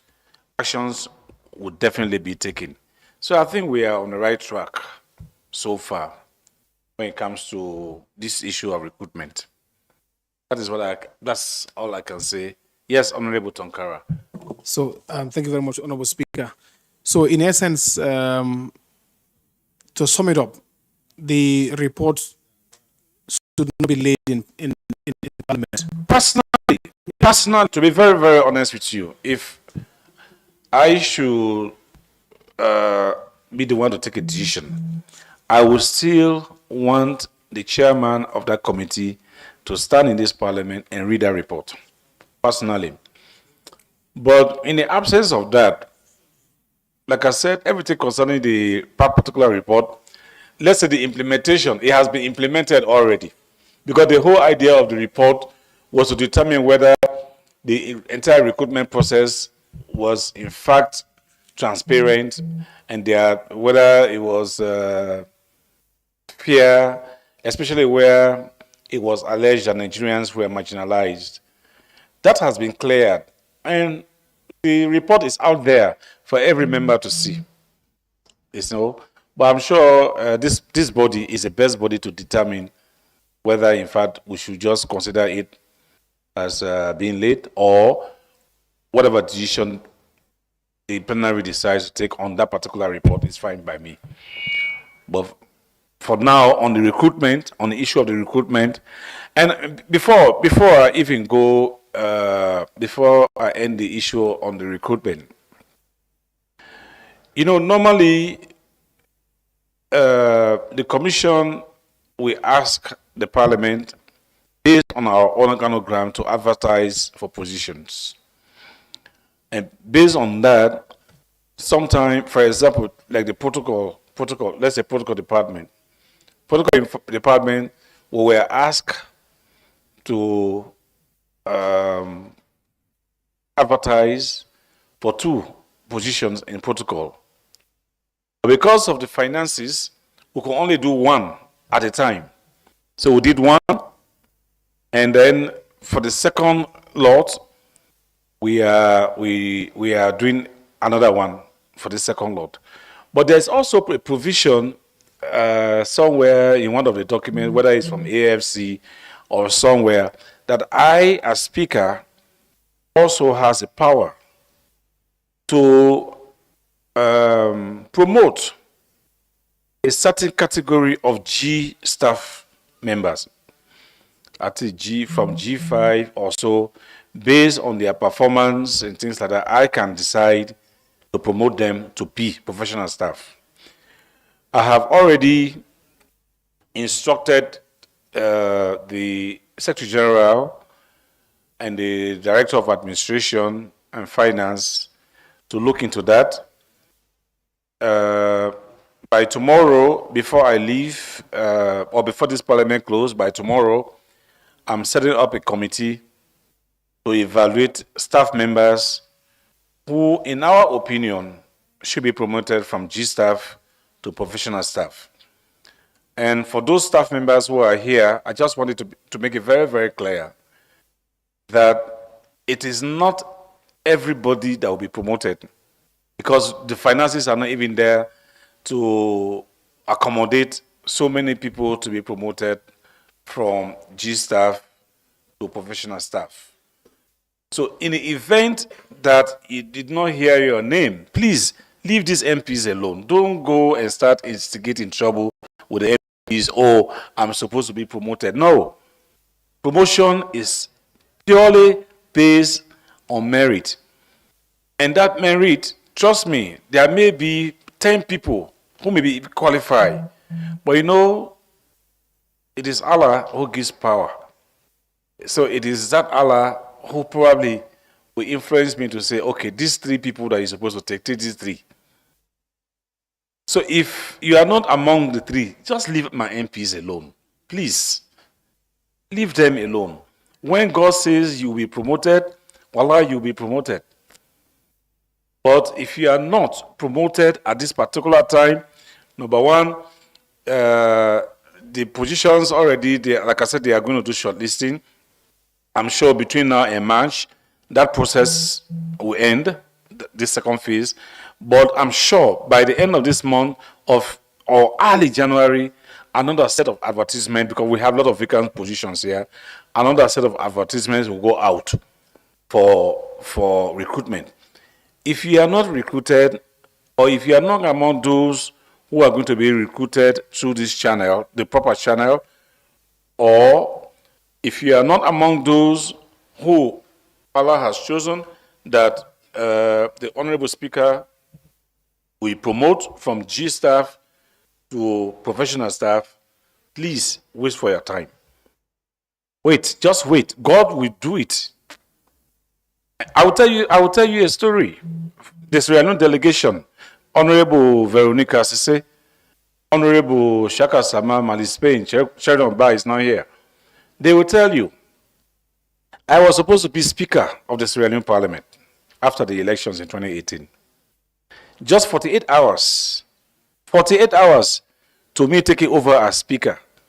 Something happened at State House, and then the man that is there now as Speaker was supposed to be at State House, but there's some kind of confusion came in where they said, no, he cannot go to State House. The only place they could place him was Parliament. That's how he became Speaker, and I became leader in Parliament. So God has a way of doing things. But guess what? In just less than 1 year, we got information that in fact Sierra Leone was going to have the speakership in the ECOWAS Parliament. And I was called again to come to ECOWAS. By then, as leader, I wrote my name to go to Pan-Africa Parliament. I still remember, the president called me around midnight, between about 12:31 a.m. He actually woke me up. and said, Mr. Leader, which of these international parliaments are you going? I said, I'm going to Pan-African Parliament. He said, please change it. You are going to ECOWAS. At the time, I didn't know that I was supposed to be a speaker here. It was only the following day he actually explained to me that there is going to be a vacancy in 2020, March 2020, for the speakership in the ECOWAS Parliament, and he wants to recommend me for it. That's it. So when the Almighty God says it's going to happen, trust me, it will happen. Sometimes you will just force issues, force it. It will never. Trust me, it will never.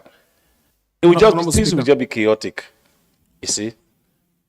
So again, thank you very much, honorable members, for your cooperation so far. Honorable Speaker. Yes. Yeah, I think going forward, in line with enhancing the powers of Parliament, I have the strong conviction that the Bureau cannot be too powerful not to report to plenary, because the apex body, decision board of Parliament, is the plenary. So whatever the Bureau decides... I agree with you 100%. As a matter of fact... I'm coming, Speaker. I'm coming. As a matter of fact, even our procedures, if you notice, before plenary sits, you will always have a Bureau meeting. But from the Bureau, it doesn't just come direct to the plenary. You also have the conference of Bureau, where you have, instead of just 5 people sitting there and taking decision, a decision taken at the Bureau is also brought to the conference, where you have a larger number of people who may influence a change, probably in a decision made by the Bureau before it gets to the plenary. And when it gets to the plenary again, that's why the question is always there that is submitted to the plenary for adoption. The plenary may also decide to even change what the Bureau and the conference have done. So for us in Parliament, the plenary is always the highest body, is the apex. Thank you very much. I don't want to open a debate on that. That's why I decided to speak. All right, SG, please. Can you please respond to Honorable Jibo? Thank you, Mr. Speaker.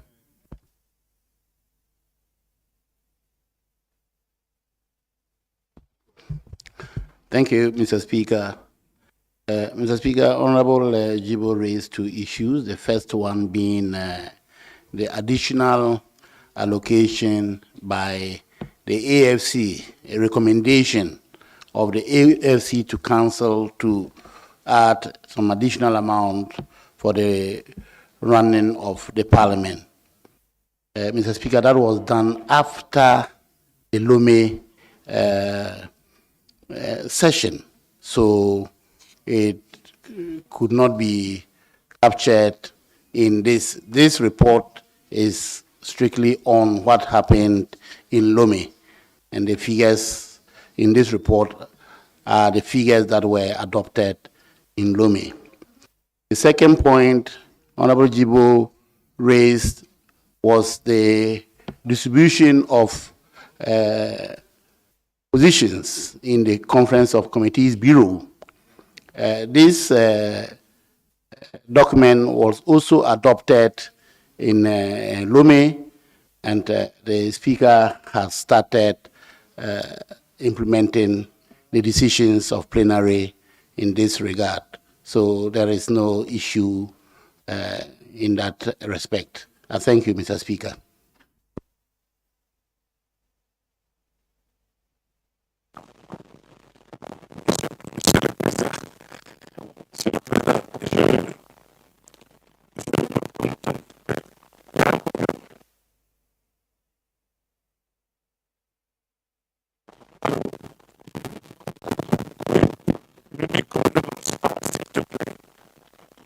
Attends. Merci bien, Monsieur le Président. Monsieur le Président, John a répondu, disons, partiellement à la première question. J'ai dit, on a adopté, et il a raison, nous avons adopté à Lomé 21 millions, et c'est ce que la Commission Finance du Parlement même a adopté. Et vous a présenté que vous avez adopté. Je dis, entre cet instant et le jour où la commission CAF de la commission est arrivé ici, il y a eu 22 millions pour le Parlement. Donc, de 21 à 22, on a fait une transition. Nous avons obtenu un bonus, je disais. J'ai dit seulement, il faudrait qu'on sache que ce bonus-là, d'abord que les collègues sachent que nous sommes passés à 22. De 21 qu'ils ont adopté. Yeah, I agree with you. I agree. You are right, Honorable Jibo. As a matter of fact, then there was additional 1.5 million. I don't know whether it is dollar or UA. Voilà. Right? UA is UA. There's additional unité de compte. Yeah, where Unité de compte. 1.5 million. Voilà. UA with AFC added 1.5 million UA to Parliament's budget because they said we have done extremely well in terms of visibility, and they wanted us to do more. So they added money for visibility. In fact, we are not even thinking that if, for example, we went to Niamey, we will now... J'ai pas de traduction. Okay. Translation, please. Translation. French.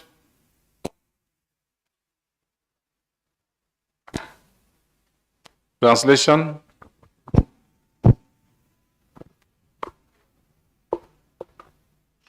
Français, translation.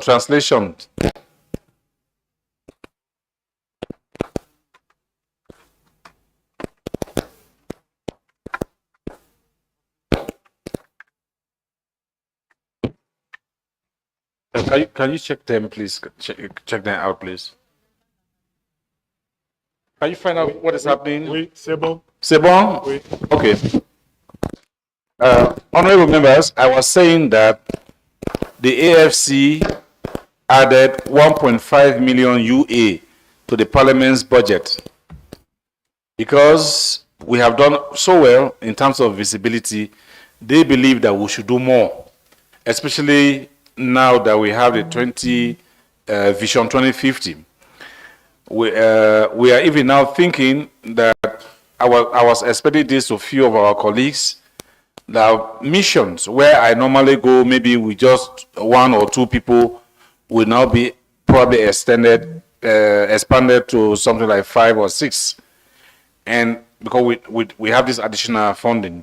And also, if for example I went to Niamey, or Parliament decide to have a delocalized meeting in Niamey, we will also try to have a program in Niamey that will bring about visibility of ECOWAS.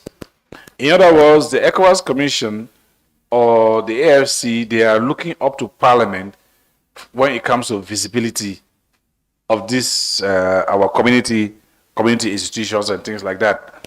I mean, it is very, very clear that if you go all around West Africa right now, it's only the Parliament that have activities, it's only the Parliament that you even hear people talk about.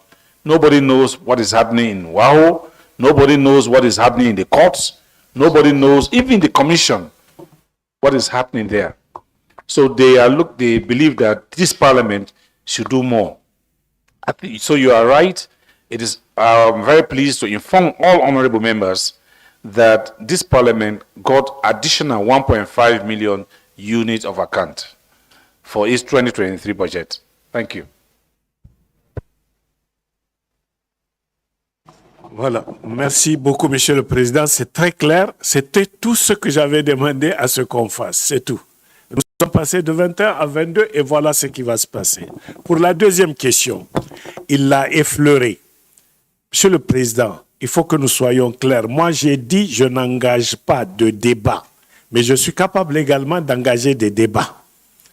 J'ai fait l'École nationale d'administration. Je sais ce que c'est qu'une administration, je sais ce que c'est qu'un écrit.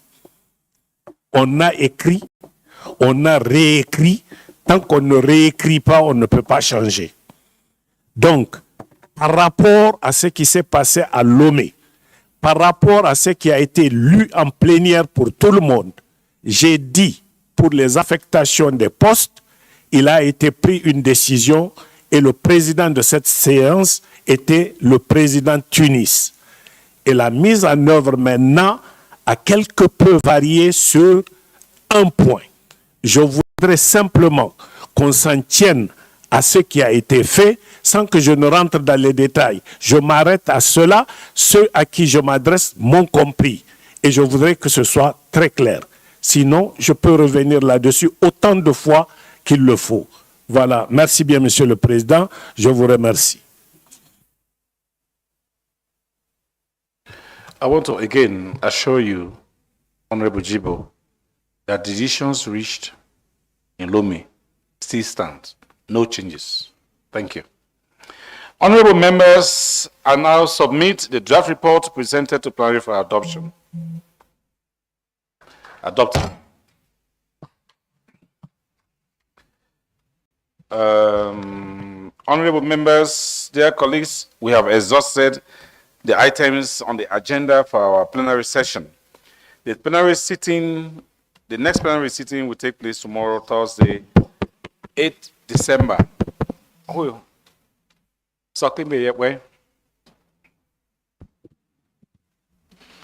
Merci beaucoup, Monsieur le Président.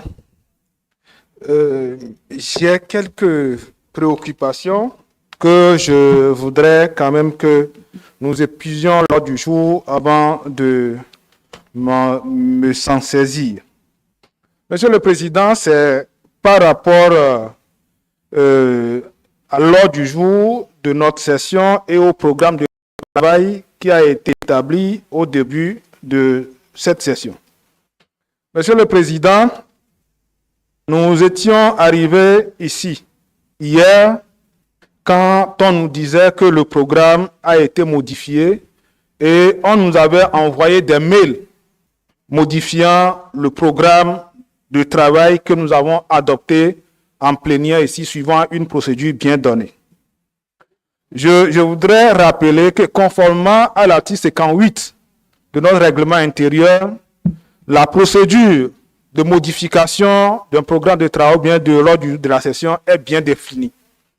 Et pour les prochaines fois, il faudrait qu'on fasse l'effort de respecter cette procédure-là. C'est ce que je voudrais faire observer. Merci beaucoup, Monsieur le Président. Thank you very much, Honorable Sokmigbe. I assure you that next time we will respect that. But you know, sometimes things happen beyond our control. Honorable members, Monsieur le Président, tout ce qui peut toucher le Parlement concerne tout le monde. Je voudrais vous faire part de quelque chose, d'une préoccupation qui ne me regarde pas, mais qui regarde le Parlement. Nous sommes le 7. Le ECOFEPA va se réunir le 13. Il faut que les participantes soient au moins ici le 12, c'est-à-dire dans 5 jours. Exactly, I agree with you because I asked the same question. À la date d'aujourd'hui, aucune dame n'a son billet. Donc, s'il y a 10 qui ont le billet, qu'elles viennent pour qu'on commence, parce que l'activité va commencer. Ça, il faut que vous vous impliquiez, Monsieur le Président, pour qu'il y ait un début d'exécution. Thank you very much. I agree with you 100%. That's the first question I asked the Secretary General this morning. We have ECOFEPA on the 13th. What is happening? I have not heard from any member that, especially our female members, that they have received tickets for those people who are supposed to be coming here. You cannot send somebody a ticket on Monday to travel Tuesday or Friday. The tickets have to go far more in advance. Far more. Please, SG, that's very, very important. I believe we should do something. You should do something about it for the tickets to be out latest tomorrow. Give the tickets to whoever is supposed to give to them. Let the people who are concerned know that they are supposed to be here and they are traveling at this particular time. And also for the organizers, especially our female colleagues, please, you need to ensure that your delegates, the delegates that you are bringing into Nigeria, they all have the authorization. All of them have the authorization so that they don't get to the COVID authorization, by the way, so that they don't get to the airport and find any difficulties. Please, you need to look into that. Yes, Honorable. Well, Obrigado, Sr. Presidente. Sr. Presidente, ainda sobre esta questão, não é só questão dos bilhetes, que tem que ser feito com antecedência de facto, porque, por exemplo, de Cabo Verde, o voo costuma ser aos domingos, portanto, os bilhetes têm que ir já mesmo, mas também a questão das cartas convites. Portanto, a Comissão, a ECOFEPA, o Parlamento, tem que mandar uma carta convite para que as pessoas possam ter dispensa dos seus trabalhos e para que também possam entrar na Nigéria devidamente avalizadas para o trabalho aqui da ECOFEPA e do Parlamento. Obrigado. Honorable Speaker, Honorable Speaker.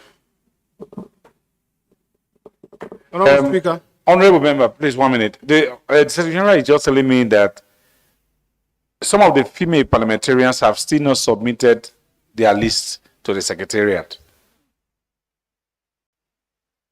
You know what? Deal with those people who have submitted. Yes, send their letters and also their tickets, please. Yes, Honorable Tunkara. Yeah, to address what Ezzy has just said, I think it's very important for the female parliamentarian to also deem it necessary to engage their delegation, particularly the head of delegations, in this so that they can work together. It's not as if I'm a female MP, so I take decision unilaterally without consulting the delegation. It's really not encouraging. Thank you very much. I think really it's a parliamentary issue. ECOFEPA is for everybody. It's for all of us. So I don't see any reason why the delegations should not be involved in this. It is not a personal thing. It is every delegation member. I'm sure we definitely be part of it. Yeah. Yes. Thank you very much, Mr. Speaker, for raising this. In fact, I'm hearing for the first time that members of parliament do invite people as part of ECOFEPA. So I'm hearing for the very first time. So I don't know if members of the Nigerian delegation can allow us know how it's done, because I also have female members from my constituency as a Nigerian now. I think let us don't get it wrong. I think the ECOFEPA thing is with the female parliamentarians. It is the female parliamentarians that I know are inviting people. All I'm saying is that if, for example, Brother X, from what I know, from what the Secretariat told me, if Mother X from Nigeria has 6 seats or 5 seats or 3 seats, I'm simply saying that it would be good if you can just consult your colleagues in the delegation, and then you can decide. The decision is yours, because but it is all of us that are supporting the ECOFEPA. All of us. Mr. Speaker, the practice as at now is discriminatory. So if we as the male MPs decide to discriminate tomorrow, I hope the precedent has been laid. Because if all along we were having ECOFEPA, we will sit with them, encourage them, and all we do is see people wear T-shirts and walk into the chambers. And that is all we know. I'm hearing for the very first time that there is a means of nominating persons who will attend. Because whatever discussions are made, I am sure affects members of our constituencies. And if they have decided to ignore the male members of parliament, they have decided to segregate against us, then why do we have the support? It is not. I'm not even sure if we have to look at our text that we will find ECOFEPA in our text. So if they pull us too hard, we also push hard. Exactly, Speaker. To just add to that, that is why I say it's prudent for them to really engage their various head of delegation and membership to really work harmoniously so that there is inclusivity. That inclusiveness is very important in it, so that at least issue of doubt and this thing will be erased. But if we say yes, it's ECOFEPA thing, we also will go further to question the legitimacy of it and why allocate the resources to it, on what basis. So I think what is important, the advocacy should continue. We should not really discourage that, but also openness and inclusivity is very key. Thank you.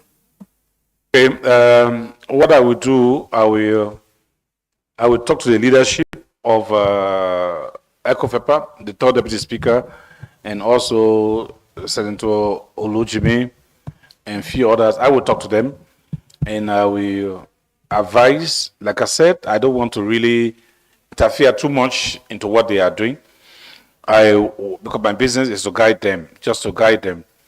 So I would try as much as possible to see if there will be this collaboration and also consultation with the delegations. I think it's very, very important, even for the cohesion, because many parliamentarians have given all the support. They have been giving a lot of support to ECOFEPA. So I think we should all work together. Again, honorable members, tomorrow's sitting will be for the presentation by the President of the Commission, ECOWAS Commission, on the strategic plan of the ECOWAS Commission and the general report of the status of implementation of the community work program. And in the afternoon, after lunch, we're really hoping that honorable members will be here on time tomorrow at 10 a.m. so that we'll be able to finish this maybe in just 2 hours. And because after lunch at 2:30 p.m., we'll have interactive session with UN Women. Sitting is adjourned.